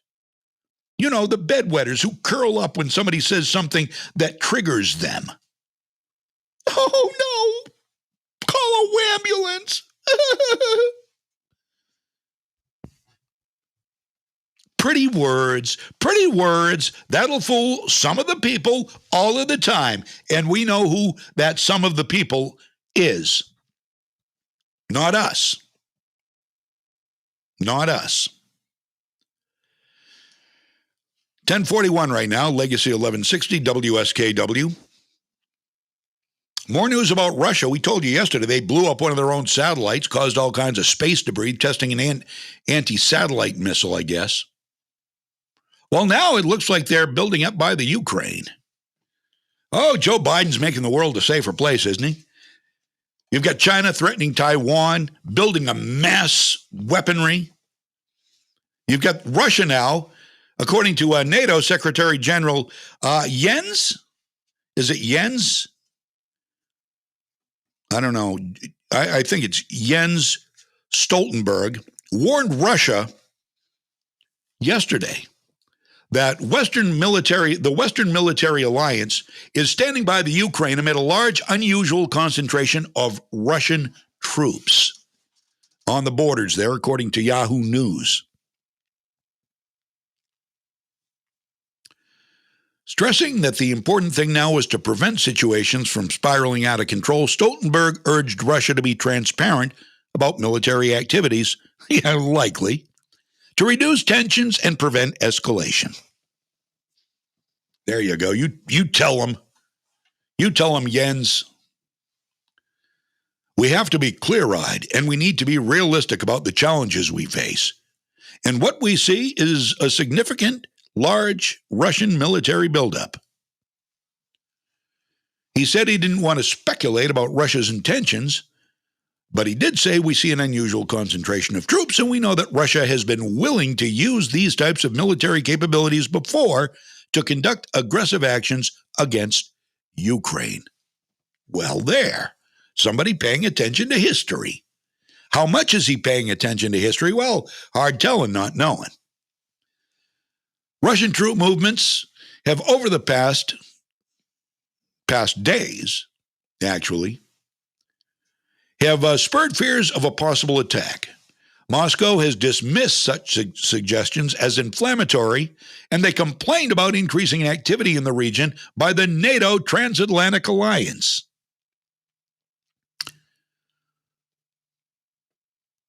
You don't suppose they're lying? Russia? Really?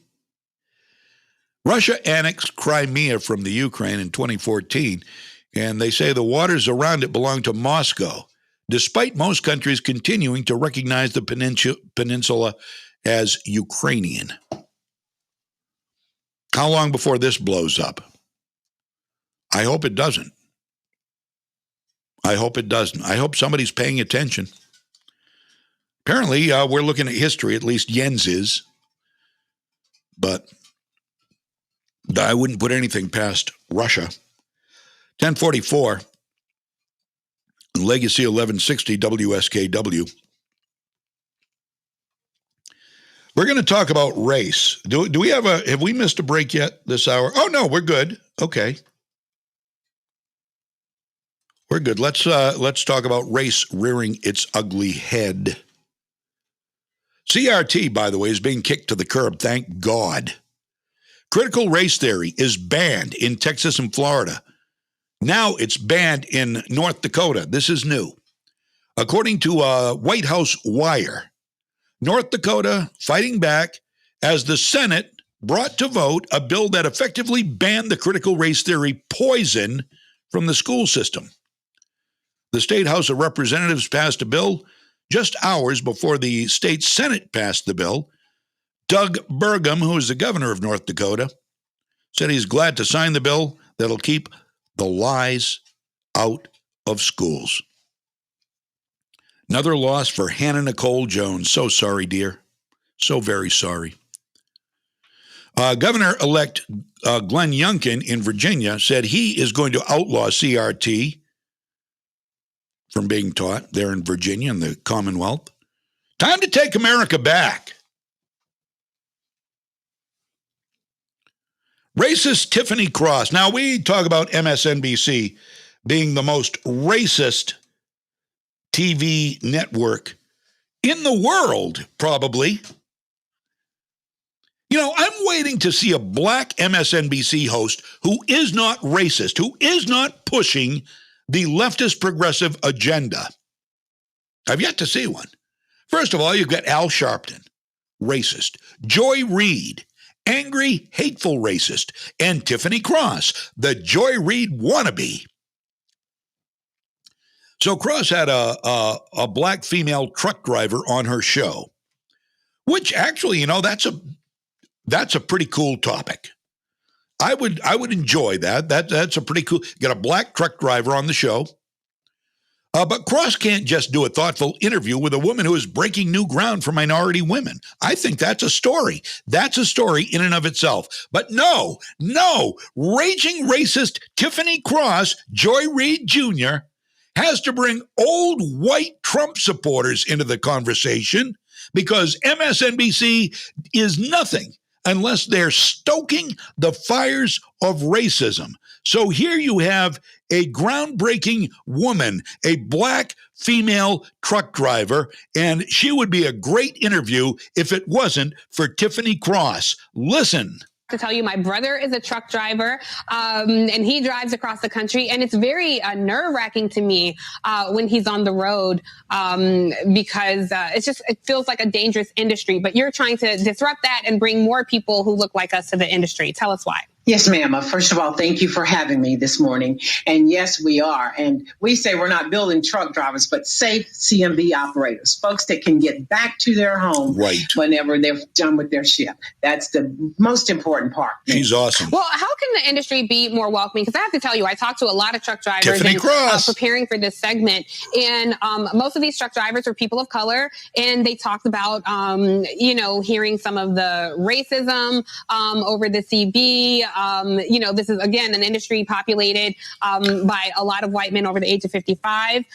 This group of people overwhelmingly voted for Trump. Oh, there you go. Some people have talked about, aggressive truck drivers cutting them off or not being helpful. So obviously, the more populated it is with people of color, I think you'll see less of that. But how can you encourage people to come and disrupt this space when it seems a bit unwelcoming? Unbelievable. An unwelcoming space. Great job encouraging black folks to become truckers, Tiffy baby. Way to sell it. You can't go on MSNBC and not talk to a racist host if you talk with Reid or Sharpton or Cross. They have to, this woman, first of all, she looked like a very nice woman, a very nice, harder working than Tiffany frickin' Cross will ever be. There in her high towers with her well done hair and her well manicured hands. You've got a woman that goes out there and drives a truck for a living, who makes America move. Oh, but get all these white, over 55 Trump supporters.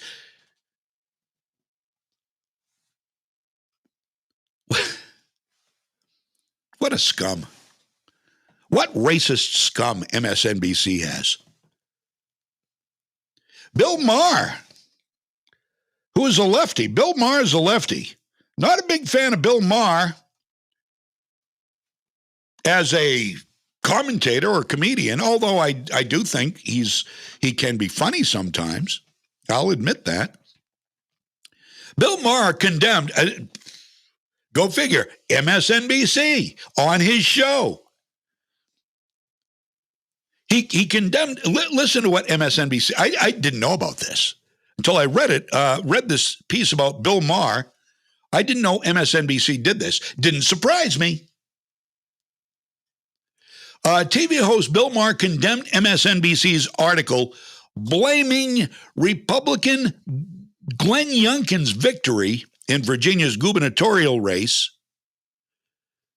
MSNBC had a headline blaming Youngkin's victory on white ignorance.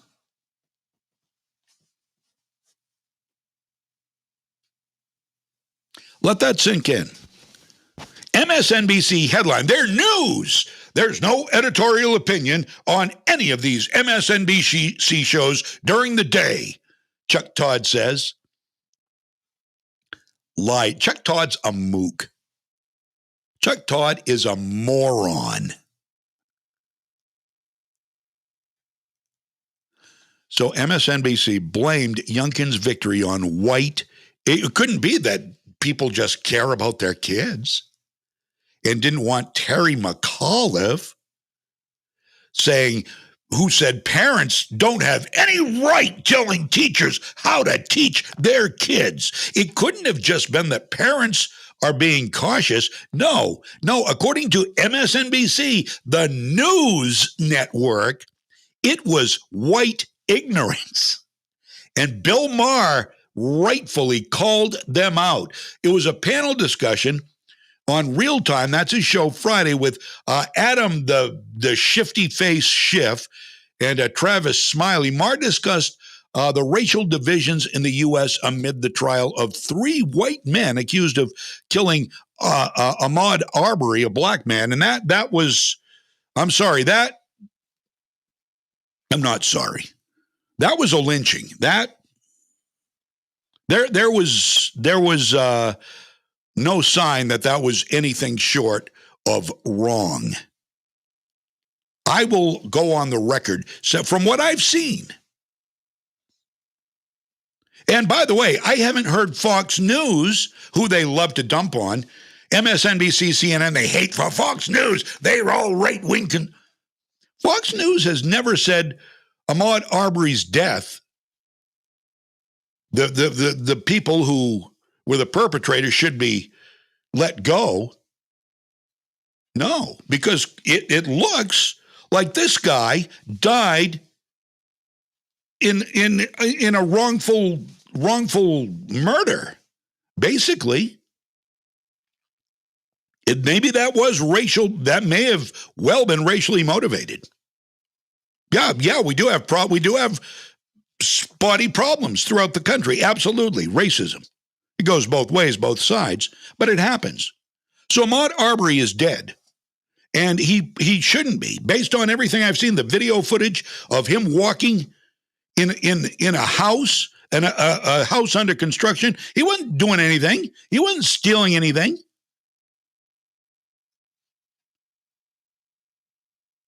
So, yeah, I think there's some guilt there on these white guys who came after him.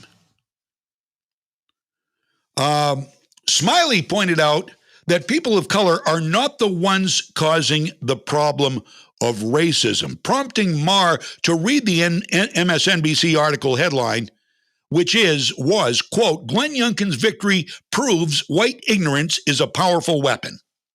MSNBC. Now there you have people stoking racism. Fox News never did it with Ahmaud Arbery. Arbery.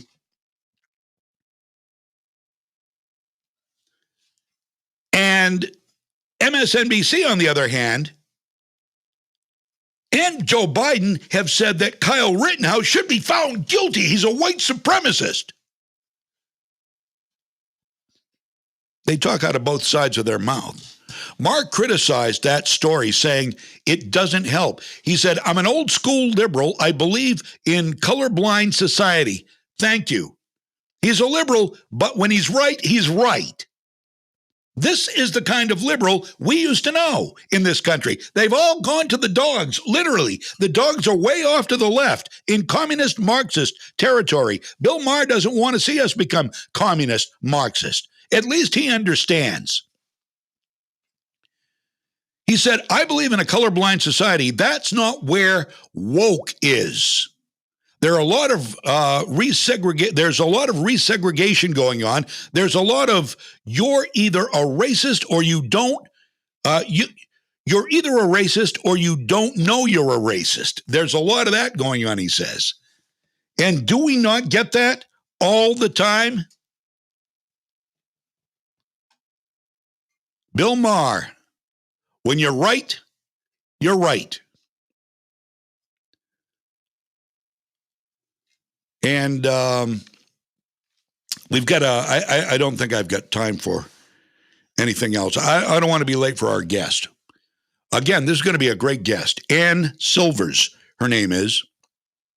And she's going to talk about spousal relationship, abuse in a relationship. Women on men. Something different than we're used to talking about. And I'm glad we're talking about it with a woman.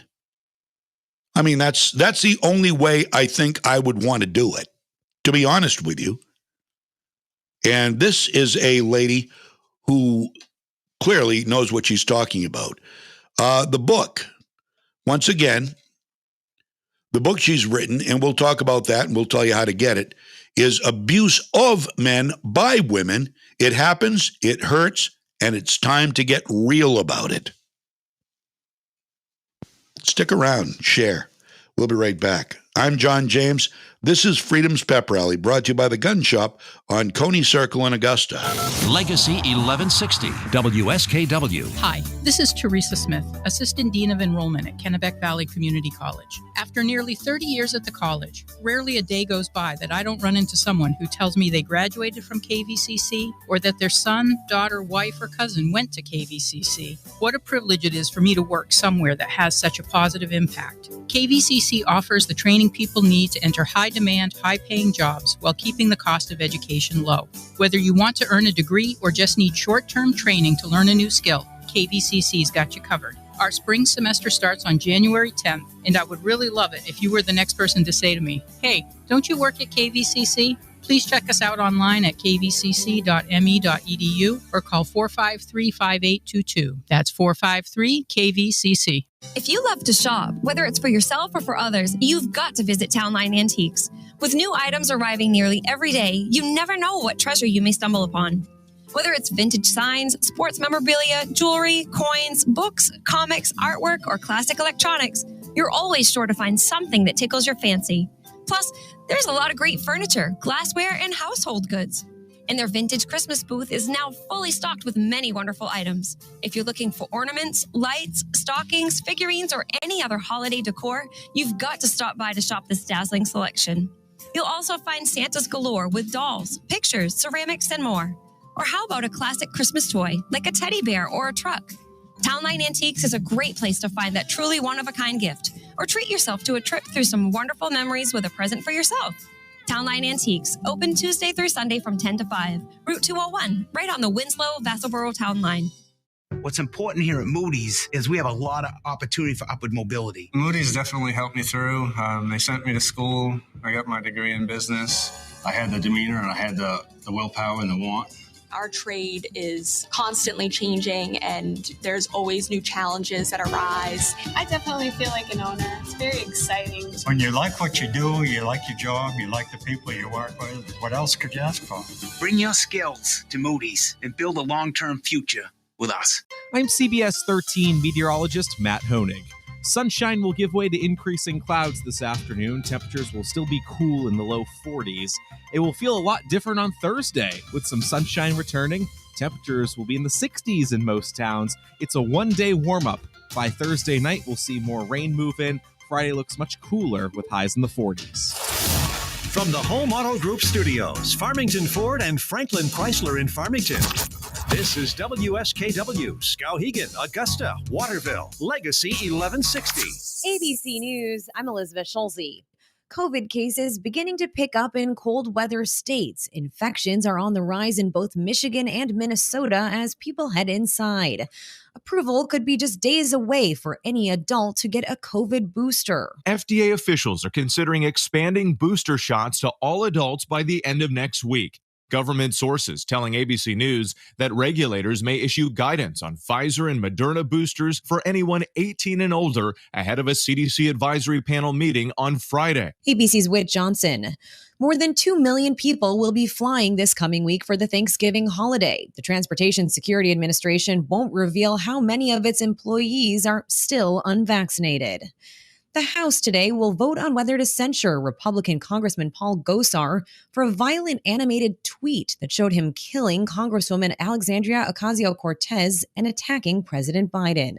This is ABC News. Another reason to grab a second or third cup of coffee or tea. A new study finds that drinking 2 to 3 cups of coffee or tea a day was associated with a 32% reduced risk of stroke and a 28% reduced risk of dementia compared to no coffee or tea consumption. Researchers at Tianjin Medical University in China looked at data from the UK of more than 300,000 people 50 to 74 years old, accounting for variables like hypertension, cancer history, and cholesterol. They also found a 48% reduced risk of dementia after a stroke when drinking 3 to 6 cups of both coffee and tea daily. Lionel Moyes, ABC News. New hope for a vaccine that could someday fight Alzheimer's. A study is getting underway at Boston's Brigham and Women's Hospital of a nasal spray. And pretty soon, the Lakers and Clippers won't be playing at the Staples Center anymore. Come Christmas, the name is changing to Crypto.com Arena. Elizabeth Schulze, ABC News. Hammering headaches? Ow. Aching muscles? Put the squeeze on your tough pain with Goody's Cool Orange. The same fast-acting, powerful Goody's powder in a great-tasting cool orange flavor. Beat tough pain to a pulp with Goody's Cool Orange. Also, blast your pain away with Goody's Mixed Fruit Blast. 2 flavors, tough on pain, tasty on your tongue. We made Goody's fast, Goody's delicious. All available at Dollar General. Eager to go where the road doesn't? With the all-new 2022 Nissan Frontier, nothing's out of bounds. Climb rocks and sail through mud with available locking differentials that'll help you tackle almost any trail and dominate rugged terrain with 310 horsepower in a premium cabin with available advanced tech. In the all-new 2022 Nissan Frontier, the adventure begins where the road ends. Find your frontier. Shop NissanUSA.com today. Yeah. Okay, welcome back. Freedom's Pep Rally is on your radio. And your time right now at Legacy 1160, 1104. Am I right? No, it's 11. Yeah, it's 1104. Checking the clock here. I've got 3 clocks in front of me, and they're all just a little different. We've got a guest on this hour. I've been looking forward to having her on because it's a topic I have never covered before. And as I've said, as I told you before, I have worked over the years, many years, worked with many organizations, Family Violence Project, Sexual Assault Crisis and Support Group, Abused Women's Advocacy Project, a lot of outlets, a lot of foundations and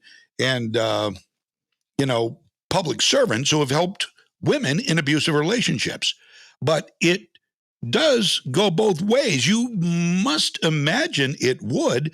And now we're actually, for the first time, at least in my career, we're talking about it. Ann Silvers is on the phone. Good morning, Ann. How are you? Good. Good morning, John. It's great to have you here. Now, can you hear me okay? Pretty good. You're a little faint. Hang on a second. That's okay. I can turn myself up a little bit. All right, I maximize my volume. Okay. Oh, perfect. Good. Now, this is great. The book is Abuse of Men by Women. It happens, it hurts, and it's time to get real about it. And now, tell us a little bit about your resume. You are you're a counselor, a relationship coach, and you understand the ins and outs of relationships from both sides, right? Correct. Yes, I'm a counselor and a relationship coach, and counseling was not my first career. I had a different career and switched up when I decided I wanted to be a counselor. Went back to school, got all my degrees, and in that, I actually got a minor in women's studies. And in that minor, in that field of study, there was a lot about men abusing women. And that was kind of my approach when I started my counseling practice. But I had a male friend who was being abused by his wife. And I downplayed it at first. I really didn't take him that seriously until I witnessed it. And then my eyes were open and I started to see it everywhere. And men started approaching me with their stories. And I realized that, I had been missing it in my clients, and because I just wasn't looking for it. And also that there was nowhere to send my male clients, or even the women who would want to change, who are being abusive. There's just no resources for them. So I felt really driven to write the book. Wow, that's amazing. Now, I'd like to, if we can, get into the 7 forms of partner or spousal abuse that you talk about in the book. I would also like to know what kinds of abuse do you see mostly women on men? Is it emotional? Is it as much physical, or how does it play out usually? Sure. So the 7 forms are, domestic violence, which is physical abuse. Then we have emotional, psychological. I put those 2 together as one. Then we have verbal, sexual, financial, legal, and spiritual. And it happens any gender configuration. All 7 forms happen. The most predominant one is always going to be emotional / psychological, because every other form of abuse is going to have an emotional component to it. Right. Wow. So what does some of now? Do you have some of the stories that you've encountered in this book? Does it cover some of the stories, some of the problems, and by reading this, can men see if they are feeling abused, if they are in fact justified in the way they feel? For sure. Yeah. So I break down every one of the 7 forms with bullet points of, this is how it might show up, and then personal stories. And they're all stories. Well, they're almost all stories that either they were my clients and I take out everything that would be, markers, that identifiers, or they're men who have told me their stories, and they told me in a way that was very believable to me. Yeah. I feel like I can sort out the false accusation fairly well. I'm not saying that I'm 100% at it, but I think I'm pretty good at it. And so there's personal stories for lots of the different forms. And like all of the forms, but maybe not every single way it could show up. And when I first started writing the book, I really thought it was going to be mostly about the non-physical forms. But as I was working more and more with men, I realized that there's a lot of physical violence going on, female to male. For example, one of my guys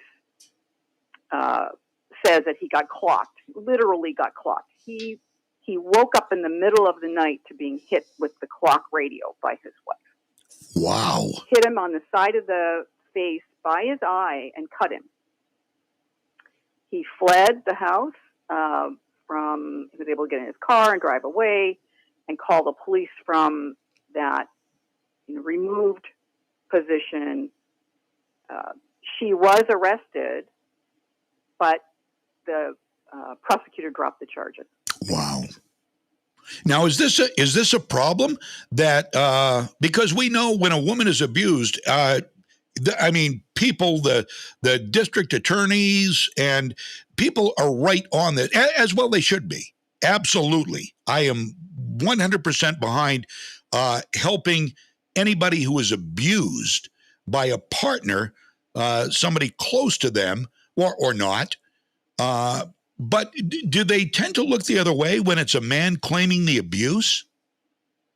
Yes, you make an excellent point. All abuse is important to identify and help, and do what you can to stop it, do what you can to help the parties, and whatever gender is doing it. And the system, just like the culture, is very blind to the fact that domestic violence can show up in any gender configuration.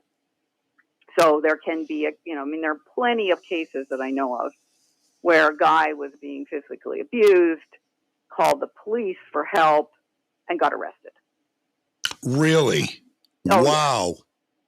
Wow. I don't want to say in every single case. Right, right. I think it's really important that guys, do the best they can. And the more we resist calling the police, the more we perpetuate this illusion that it's not happening. Right. Wow. So, what does physical abuse typically look like in a female to male? I mean, male to female. You see the Lifetime movies. You hear the real life stories. He smacks her. He pushes her down the stairs. He beats her up or shoots her. How does it look? I mean, you have this story about a guy literally getting clocked while in bed. Is it usually while the guy is sleeping when he's defenseless, or how does it usually play out in your experience? Yeah, great question. And you make a good point that we have this picture in our mind about what domestic violence looks like. And it doesn't include a small woman and a larger man. We have a hard time imagining that woman can hurt that guy, but she can. And how they do it is there's ways to overcome the size disadvantage, if there is one. Right. And so sneak attack, like when you're asleep, when you're driving the car, so you can't react. Potentially when people are, down and out with substance use or right. alcohol, so they can't respond. I had a man who his wife would come up behind him, jump on his back, and scratch and claw at him. Wow. There also is, and also weapons can be a way that you overcome your size disadvantage. Another is throwing things. Oh yeah. Yep. You can, and we have turned this into comedy. So you'll notice it in commercials and romantic comedies, women throwing things at men. Right. Or striking them with golf clubs or things like that. And clearly they're showing even that the guy got struck hard enough to be very hurt, but they're still presenting it as if this is funny. Right. It's not. Wow, that's right. I've got a listener here just weighs in saying her friend is looking at 7 felonies for defending himself from his wife who was in a drug-fueled rage. Oh. Wow. Is very sad. Yeah, this is very sad. And I'm so glad we're talking about this. It's very important. And this is certainly not to minimize men against women, which is horrible. But this is actually to bring to light and show people that, this is more than a joke on TV. It's more than a sight gag. This actually happens, and people actually lose their lives. And I mean, how many men are severely emotionally disabled by the emotional abuse, and what forms does that take on? By the way, we're talking with Ann Silvers, who has written a book, Abuse of Men by Women. It happens, it hurts, and it's time to get real about it. So, emotional abuse, what toll does that take on men that you've seen, and what form does it take? Well, emotional abuse leaves these deep wounds that, physical abuse, you get bruised and it can potentially clear up. Right. But the emotional bruising is deep. And it's one of the things that can keep a person in an abusive relationship because it is emotionally and psychologically debilitating. So the self-esteem gets worn down. You can get in this position of you're blamed for everything by the person who's being abusive. And so you start to feel like you are blameworthy and not good enough. And there's a lot of fear, which guys are not very good at being able to admit they have because it's not manly. Right. But there's so many fear elements to being abused. Fear for what could happen next, fear for I'm not going to be able to figure out how to change this situation, fear about finances if they were thinking about leaving, fear about the kids. It's a long list. Wow. That's amazing. And what you say about having the self-esteem worn down. Now, obviously, that can go both ways. Are men more susceptible to having their self-esteem? Is it more dangerous for a man to feel unworthy than for a woman, or is it pretty much equal? Because this is a study of not only abusive relationships, but the differences between men and women and how they are reactionary. And you say a lot of times they stay, and I know I'm going all over the place here, and bear with me. I'm just very curious. But you say oftentimes men will stay in emotionally or you said emotionally abusive relationships, and women, we know from history, tend to do the same thing. And for whatever reason, do men and women have different reasons for staying in an abusive relationship? So some of them, a lot of them will overlap. A lot of them will be very similar. And then what we have in men is the additional pieces about the extra levels of shame for being abused. And because it's not manly. Right. Men are supposed, we train males that you're supposed to be able to fix things. So if they can't fix this, then there is a layer of staying, because as long as you stay, there's hope you can fix it. Right. And this is common for a lot of people who are abused, whatever gender. With men, there is that extra layer of the man law. You're supposed to be able to fix everything. Right. Fix the car, fix the toilet, fix everything. And then we have, some other elements of man law, like emotions aren't important. So it's really extra hard for a man to sort out what's happening for him emotionally. And when we get overwhelmed emotionally, our brain can kind of shut down and we go numb. So then you stay stuck because you just can't think your way out of it. And then we have that the culture is pretending it's not happening. Right. So it's very confusing for men who this is happening to, because their brain is saying it can't be. It must be some other thing going on. Right. Wow. Yeah, the shame factor is huge, I would think. Mm-hmm. You don't want to be a guy who is known as the guy who got beat up by a woman. So I've got to believe you probably see more men who are dealing with abuse than ever would call the police. What do you recommend for men and women who are abused, to see somebody and talk it out like you? Or at what point should they say, okay, I've had enough and I've got to find a safe space? And what does a person do in any given situation, men or women? So first of all, read my book. Yeah. Okay. Great. Yeah.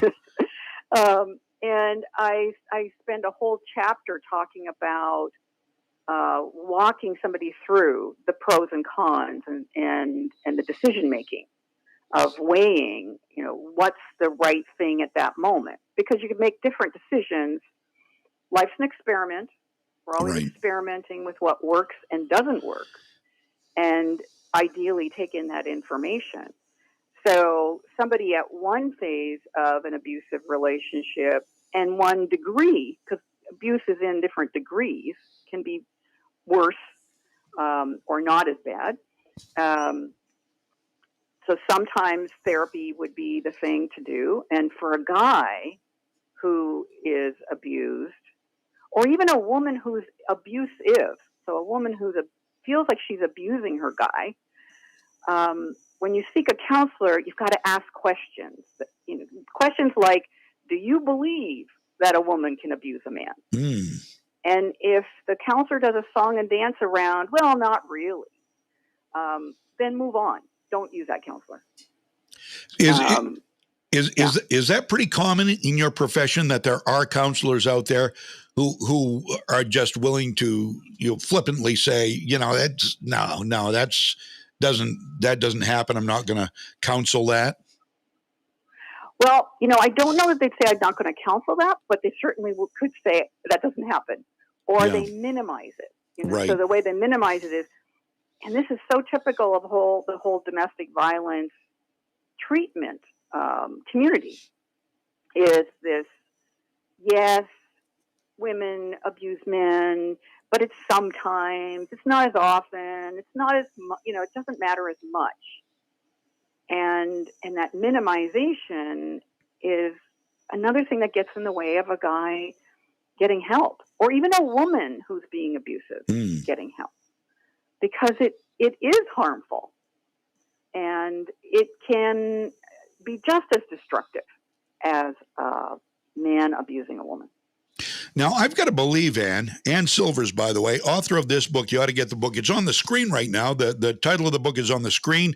If you're listening, it's Abuse of Men by Women. It happens, it hurts, and it's time to get real about it. And Ann Silvers is the author.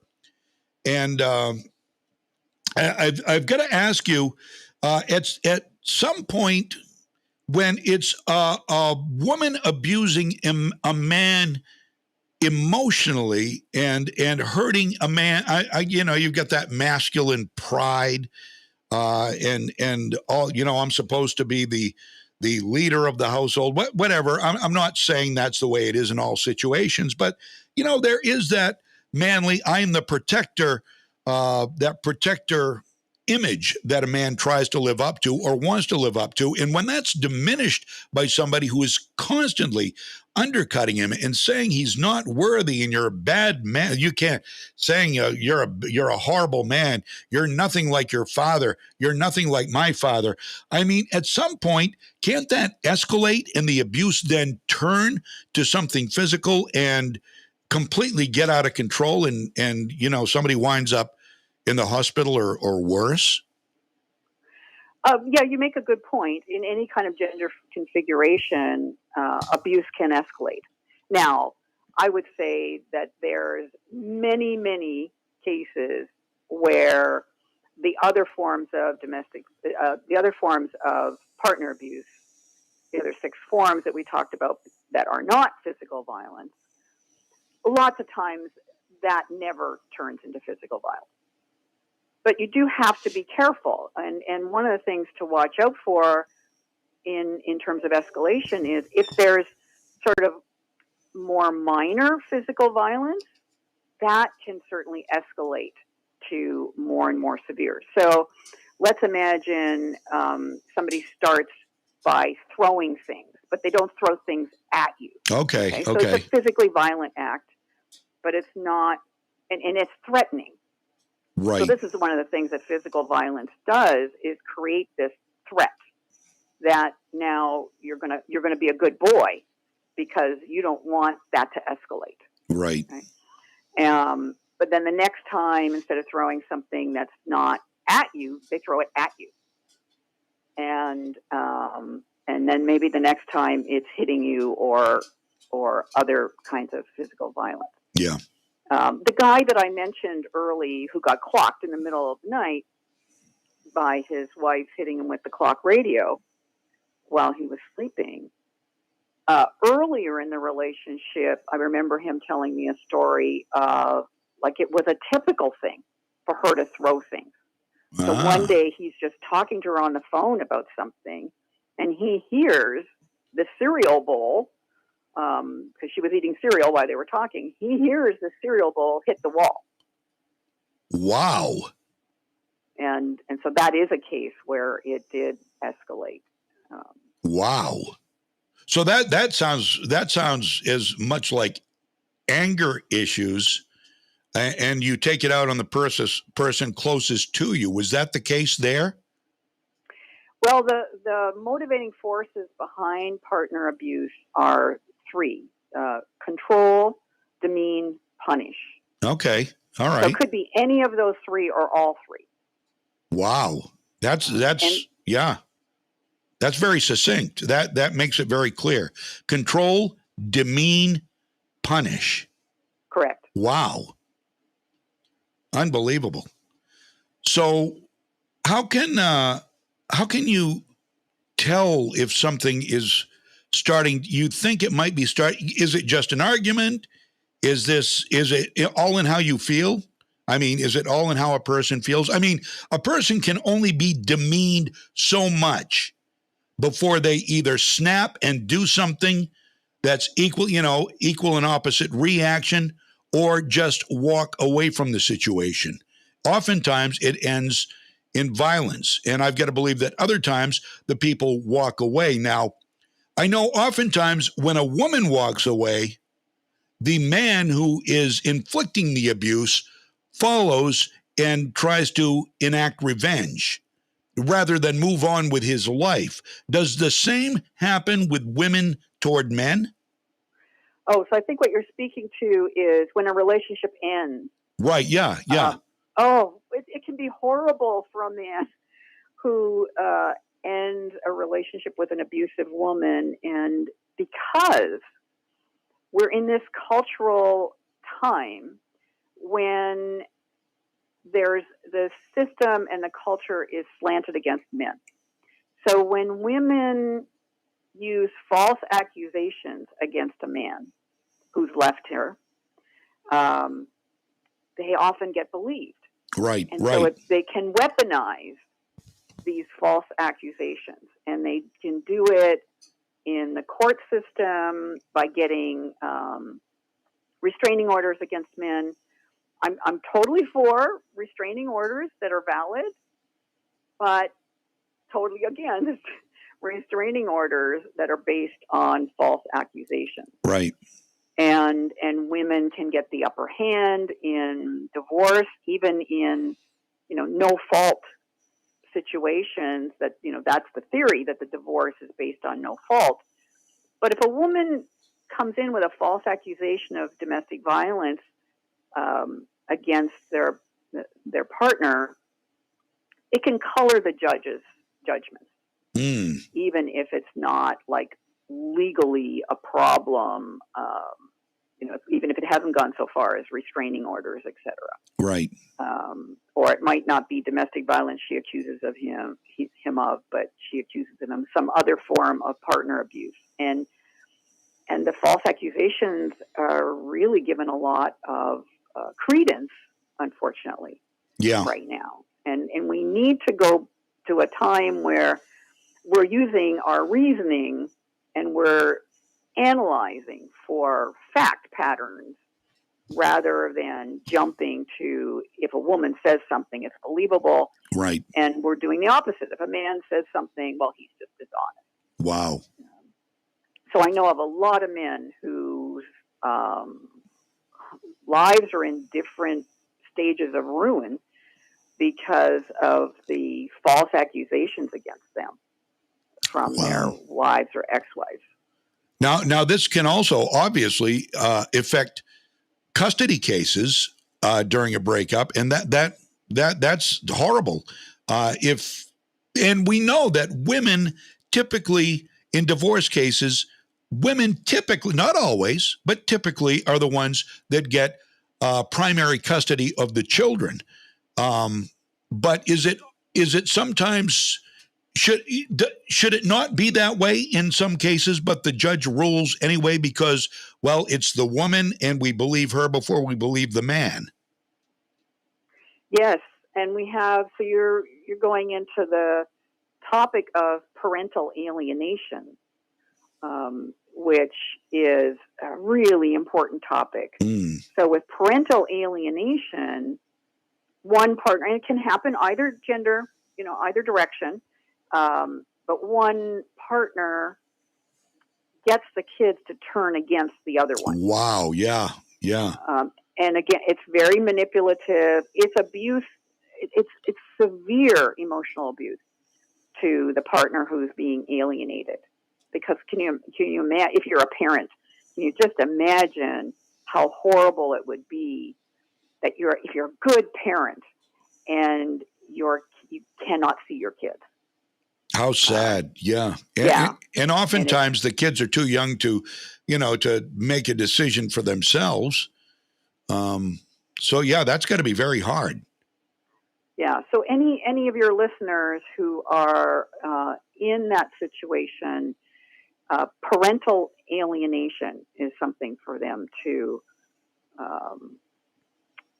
research. I have a blog post on it on my website, annsilvers.com, no E on Ann, and a lot of other things there. But if they're looking into parental alienation, that's one place they could start. Great. I've got it on the screen now. I'm just going to add your website to this. Ann Silvers, no E on Ann, annsilvers.com. I'm sorry. I'm typing, and it's a little difficult for me to multitask because I am a typical guy in that sense. Okay. Annsilvers.com, and there. Okay, it's added, and it's going to be back up on the screen. So if you want to check out the website, that's a good way to do it. And also, you can, I'm sure, buy the book at your website as well, right? Yes, you can buy the book on Amazon in print and ebook versions. You can get it on most online retailers. You can get an ebook version, and then on my website you can get both versions. Great. What I've noticed is some people will buy it on my website because it's even though they might have to pay shipping and maybe not pay shipping on Amazon, right? But they can get away with it, and it can be secret when they buy it on my website if their partner has access to finding out whatever they buy on Amazon. Wow. Very good. That's a very good point. That would be overlooked by me. So, no, that's good. Okay, here's a question. And I'm not going to ask you, obviously, to demean anybody in your profession, but I know as a guy that if I were having a problem and I had a wife or girlfriend who was being abusive to me in any way and I wanted to seek counseling, I would seek a woman. And there are a lot of reasons. Maybe some are ill-conceived and maybe it's a misjudgment. And if I were a woman, this is kind of weird to say, I know, but if I were a woman seeking help from an abusive husband, I would also seek a woman. I sense that women are more capable of seeing both sides and being more compassionate. I don't know if that's misplaced or not. Could you tell me? I think it might be misplaced. Okay, all right. I a lot of really good male counselors come to mind. All right. Yeah. I just, I can see. I just envision, you go into a male counselor and they're gonna, and you're talking about spousal abuse from a woman, and they're gonna be right on your side. Well, yeah, of course, we believe you. And if a woman goes to a man for, I don't know. I don't know what I'm thinking. I was just thinking, I have more respect when it comes to this sort of thing, where abuse is involved. I would just have more trust in a woman, whether I thought it was my fault or her fault, as a matter of fact. Well, and it's important for you to know that about yourself. Yeah. And any of the listeners, if there's a lot of cases where you just have that personal feeling that you'd be more comfortable with a man or a woman, and just go with it. You don't have to fight it. Yeah. And just take that into account. Now, how do you do your research? How do you know if the council, rather than just pick a number out of a phone book, who do you ask? Is there a database where you can go and see what, their specialties are, if they're well rated? I mean, this day and age of the internet, you would think so, but I don't know if there is such a place to go. Well, one is I wouldn't really trust ratings. Very few people are going to rate their counselor. Yeah, okay. Most people just don't want that kind of exposure. Yeah. To put their name on. Yeah, I go to counseling and right. Yeah, sort of a stigma. Yeah. Yeah. So it's one of the sort of professional challenges is the people who love you don't necessarily go around telling people how great you are. Right. Yeah. No, I get that. Yeah. So that can't be. And then the other side of it is, you can have 100 clients who love you who don't say anything, and one person who, wasn't satisfied with you. Right. Yeah. And they'll go online and right. they'll give you a 1-star review, and that makes it very challenging. Right. Yeah. Well, so if you are, if you're somebody who looks at ratings, just sort of really read the whole review, right. and if it's a bad review or a good one, see what the person actually says. Right. See if yeah. you can see through either what they're happy about or what they're ticked off about. Yep. Yeah. Well, we know ticked off people are going to have quicker to have a knee-jerk reaction. Well, I'm going to tell them. And so, yeah, you got to be aware of that. And also, insofar as ratings are concerned, not to get off on this topic, but people are much more apt to look more closely at a bad rating than a good rating. If you have 1,000 Amazon ratings and a 998 are 5-star ratings, but there are a couple of 1-stars there, they're going to pay more attention to those 1-star ratings.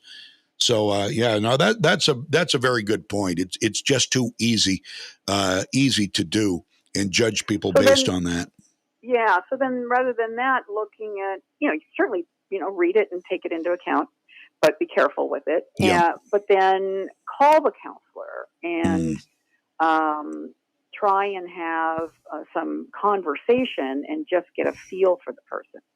And a lot of counselors, like for myself, I will give a half an hour free consult, which gives the person a chance to, sort of test out, are we a good match for each other? Right.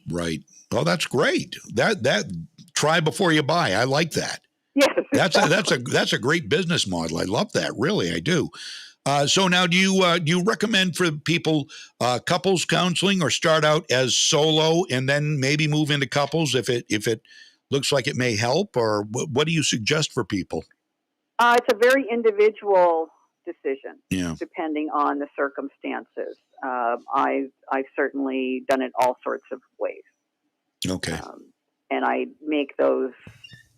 I give a recommendation, talking back and forth to the person before we set up that first appointment. Often the person is calling about couples counseling, and that's what we just do. We don't have that, deeper conversation about right, individual or not. But sometimes they are calling with, I'm not sure where to start, and we talk through that. Right. Very nice. Well, that's good. Now, where is your practice? I mean, what state are you in? I'm in Washington State. Oh, that's right. Yeah, I did. I read that. And I actually mentioned that earlier, and clearly I quickly forgot. That's okay. But no, this is great. You're a wealth of knowledge, and this book should be helpful for anybody, whether it's something going on in your life or It's something going on in the life of somebody you know, a friend of yours, maybe. Abuse of men by women. It happens, it hurts, and it's time to get real about it. Ann Silvers is the author. You can go to annsilvers.com, no E on Ann, and you can get more information, and you can buy the book there. And I thank you so much for your time, Ann. Is there anything else that you think is really important that we haven't covered? I definitely want to use the time to the best we can. I think we've done a good job of touching on some of the top points. And I appreciate you mentioning that the book is useful education if you're a guy who this is potentially happening to you and you're wondering about it. And also for other people, right, like professionals who are helping men and women who might be in this situation, like men who are being abused, women who are being abusive. Yep. And also, I'm reminded of a story I heard recently by a man who said his brother had come to him repeatedly talking about being beat up by his wife, and he kept turning him away. He kept minimizing it to the brother who was being abused until he witnessed it himself. And then he had so much regret. This had gone on for years. Wow. And so, educate yourself so that if somebody comes to you, you're not that person turning them away. Right, exactly. I mean, first of all, you have to ask yourself the question, why would anybody tell me this if they personally are, maybe it wouldn't be abuse to me, but maybe it is. It's clearly abuse if this person feels it is. So, yeah. Well, I don't want to leave that hanging. Oh, okay, good. Because I feel like we're just doing the thing that's happened with Me Too then. Okay, yeah, no, that's a good point. Yeah, good point. We need to use discernment in all cases and sort through, and it's complex. So everything that could be considered abusive, we could put on a continuum from not at all abusive to extremely abusive. And the circumstances and what's happening exactly will determine how abusive it is. So, for example, yelling. Let's take something really simple. Yelling. Okay, so yeah. Let's say I'm yelling, don't walk in front of that bus. To stop somebody genuinely from not walking in front of that bus. Right. Okay? Totally healthy yelling. But on the other end, this yelling that is name-calling and demeaning or, and repeated, that gets up further and further into the abuse continuum. And this is one of the things that makes things so confusing to sort out. Is it abusive or not? So it's kind of the circumstances, the motivation behind it, and the number of times it happens and how severe it is. And it all needs to be taken into account. Well, I love And then I want to mention, too, that abuse can be mutual. Yeah. So both parties can be abusive. And again, it's a hard thing to sort out. But it's worth the time. Can people change? You often hear this. Well, once people are set in their ways and they start out being abusive, they've say a man hurts a woman or a woman clocks the guy upside the head when he's in bed, sound asleep. Now, it's easy to say that people can't change and just say, this is it. Sorry, I'm not going to take a chance of getting clocked with something bigger and harder next time. This is the end. Can people change, and is it worth taking the risk over, or is that also an individual decision? What do you think you would give for advice on that? Yeah. Some people can change some of the time. Yeah, okay. So for instance, with the man who got hit by the clock radio in the middle of the night when he was asleep, I would say that's a done deal. Yeah, okay. That's no hope, and very dangerous, and that woman is not going to change. Right. This is so severe. Other cases, a woman who hits a man, she might be able to recognize with some help that that's wrong and make changes. And so, again, in my book, I have a whole chapter about helping somebody sort through what should I do as my next step. Right. Is therapy my next step for myself or as a couple? Can I even go to her and I've already got a lot of evidence that she's not going to change. And one of the things that can keep people stuck in abusive relationships is it can go in cycles. And part of the cycle can look like an abusive event happens, and then there's a release of tension, because they got it out, kind of thing. And they might even express regret, though not always, but sometimes they might express regret. They might promise to change. So you're buying in again. You're hopeful, but then it can go around in the cycle again, where there's an increase of tension, an abusive event, back to a decrease of tension, and around and around and around. That loop can keep you stuck. Right. And I would think that's pretty common. Yes, yeah. in all kinds of gender configurations of abuse. Wow. You are so good. And I like that. I love that you tied Me Too into that. That was very clear as soon as you said that, I thought, wow, that's all you had to say. I understood exactly what you meant by that.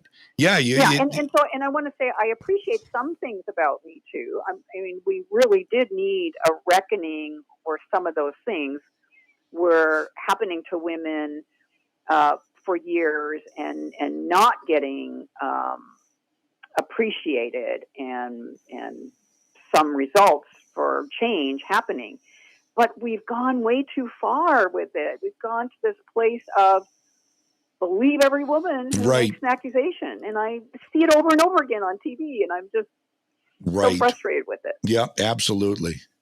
Well, you're a good person, Ann Silvers, and this book should be an eye-opener for anybody. Abuse of men by women. It happens, it hurts, and it's time to get real about it. This book, I would think, is for men who think they might be being abused and women who think they might be abusing. And it should be a very good read. AnnSilvers.com. You can also go to Amazon. You can get your copy there. And boy, it's very eye-opening. And I was looking forward to this, and I see why I was. This is very good. And I hope to have you back again sometime. And thanks, John. And again, thank you so much. You're welcome. And you have a great day. You too. Bye, Ann. Bye for now. Ann Silvers. Wow, that's great. That is eye-opening, isn't it, huh? It's Ann without an E, by the way, AnnSilvers.com. And abuse of men by women, it happens, it hurts, and it's time to get real about it. And there you go.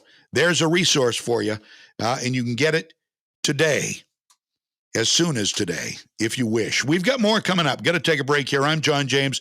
This is Freedom's Pep Rally. We're brought to you by the Gun Shop on Coney Circle in Augusta. WSKW, Legacy 1160. Do you have itchy, irritated, or burning eyes? Then you're just like 16 million other Americans who suffer from dry eye syndrome. But there is a way to find a solution to the issue. Contact Kennebec Eye Care and schedule an exam. There are many reasons people experience dry eye: medications, systemic diseases, birth control, CPAP machines, and more. And an exam with Kennebec Eye Care will identify what's causing it and how to best treat it. Schedule an appointment today by calling 872-2797. Kennebec Eye Care, your site specialist, 216 Main Street in Waterville, and online at KennebeCeyeCare.com.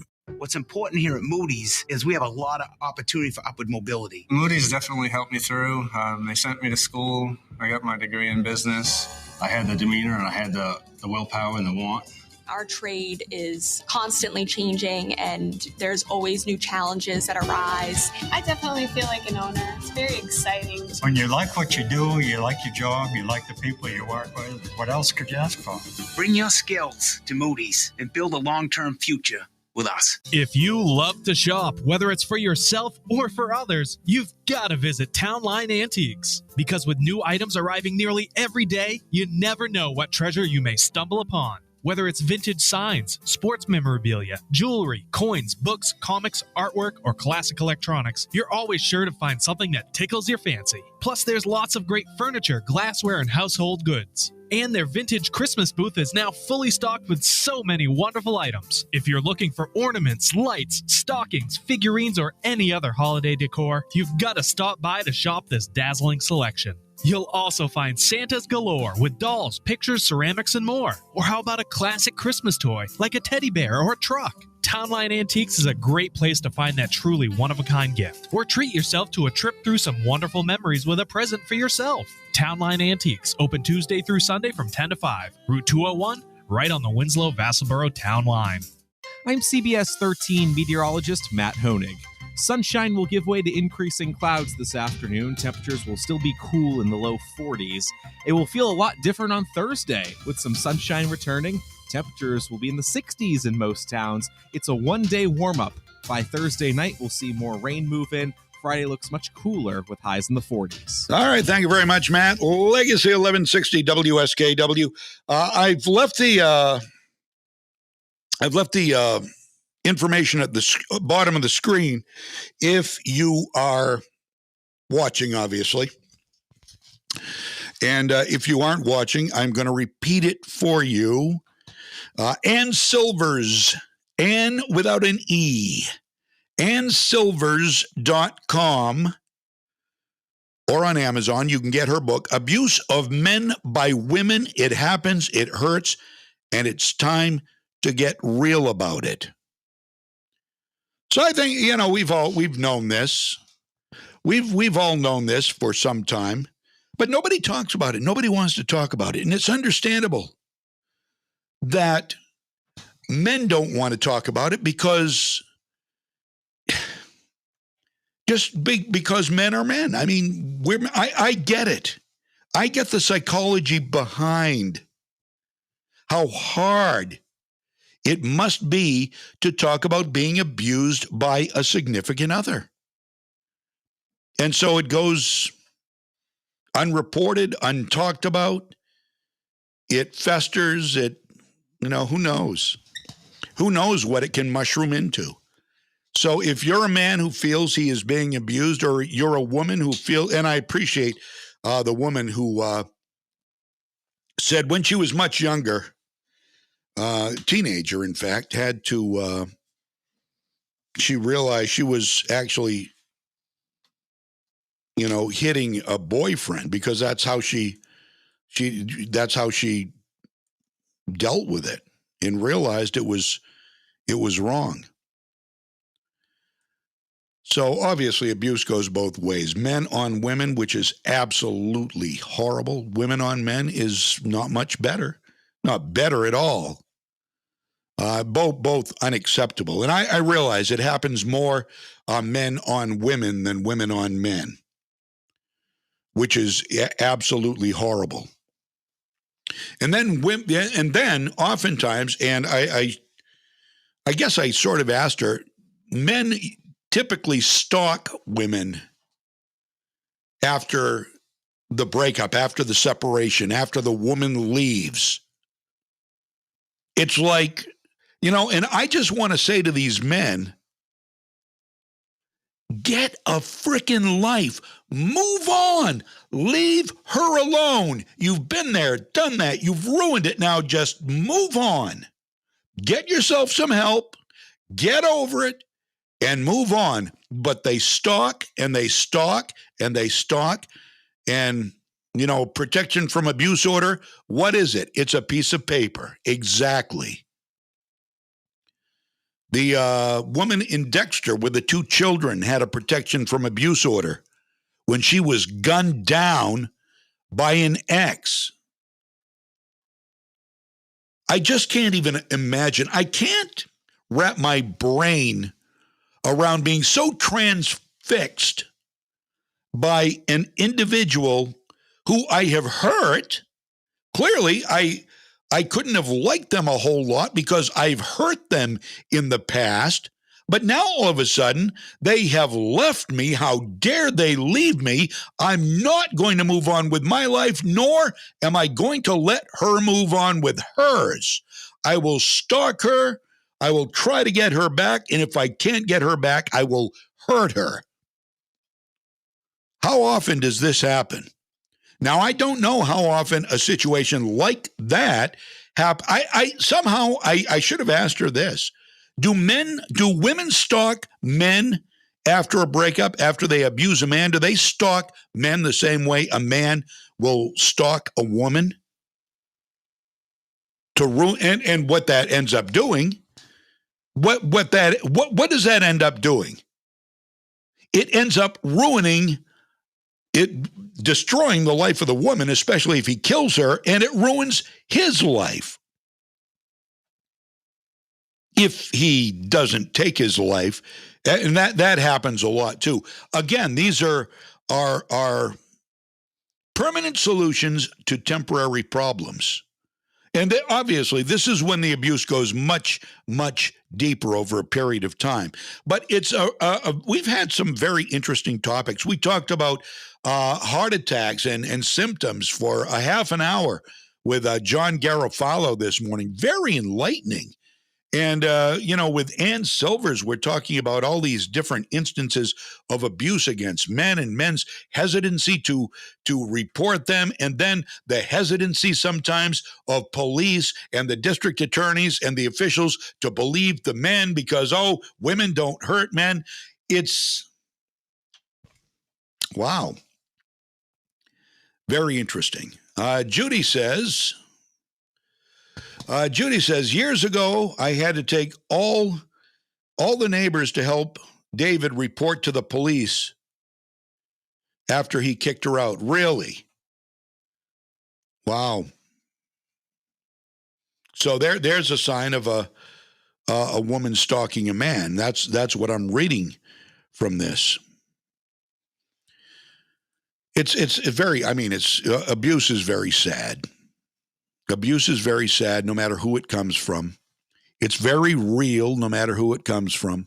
And I'm glad we got to talk about it. It's one of the subjects I really enjoyed talking about over the years. And again, like I said, this is the first time I've ever talked about men on men abuse. Always been men on women, which is a huge problem, as you know. But I've always felt I have some, at least a good gut for why it happens and what the train of thought is in both men and women. Men, there's no excuse for domestic violence, first of all. I will always say that. There is no excuse. That sounds cliche. They're bumper stickers. But it's the absolute truth. There is no excuse for it. But I do understand the cyclical nature of it, especially when it comes to the woman always wanting to go back for the children, wanting to go back because he said he wouldn't do it again, wanting to give it another chance, not wanting to lose the I don't know, the familiarity with the situation. It's a comfort zone. And that's very problematic. You're in a comfort zone. It's the devil so you go back rather than venture out on your own and start something new. And there are kids involved a lot of times. I get all this. And it's a fascinating topic. And I don't think we can talk about it too much. Because people can only learn from other people's mistakes. That's why I think this topic this morning with Ann Silvers was perfect. Not just today, but anytime. That's all we've got time for today. But thank you very much for joining me. Thank you for sharing. Thank you for being here. My good buddy and great man, Mike Violette, back here tomorrow morning at 6. I'll see you at 9 o'clock, Lord willing. Have a great afternoon. This is Freedom's Pep Rally. Legacy 1160, WSKW. You've probably seen them on the road, helping those that need them. And you can rest assured Delta Ambulance will be there when you need them most, too. Delta Ambulance prides themselves on having a team that utilizes superior training, years of experience, and state-of-the-art medical technologies. So if you need safe transportation for routine or critical care transfers, Delta Ambulance is standing by. Learn more about the difference Delta makes at deltaambulance.org. Compassion, leadership, excellence. That's Delta Ambulance. If quality and reliability for all of your home heating and cooling needs is important to you, then choose Bob's Cash Fuel in Madison. Starting out with just one truck for deliveries in 1981, they've continued to grow to a locally owned and operated full-service company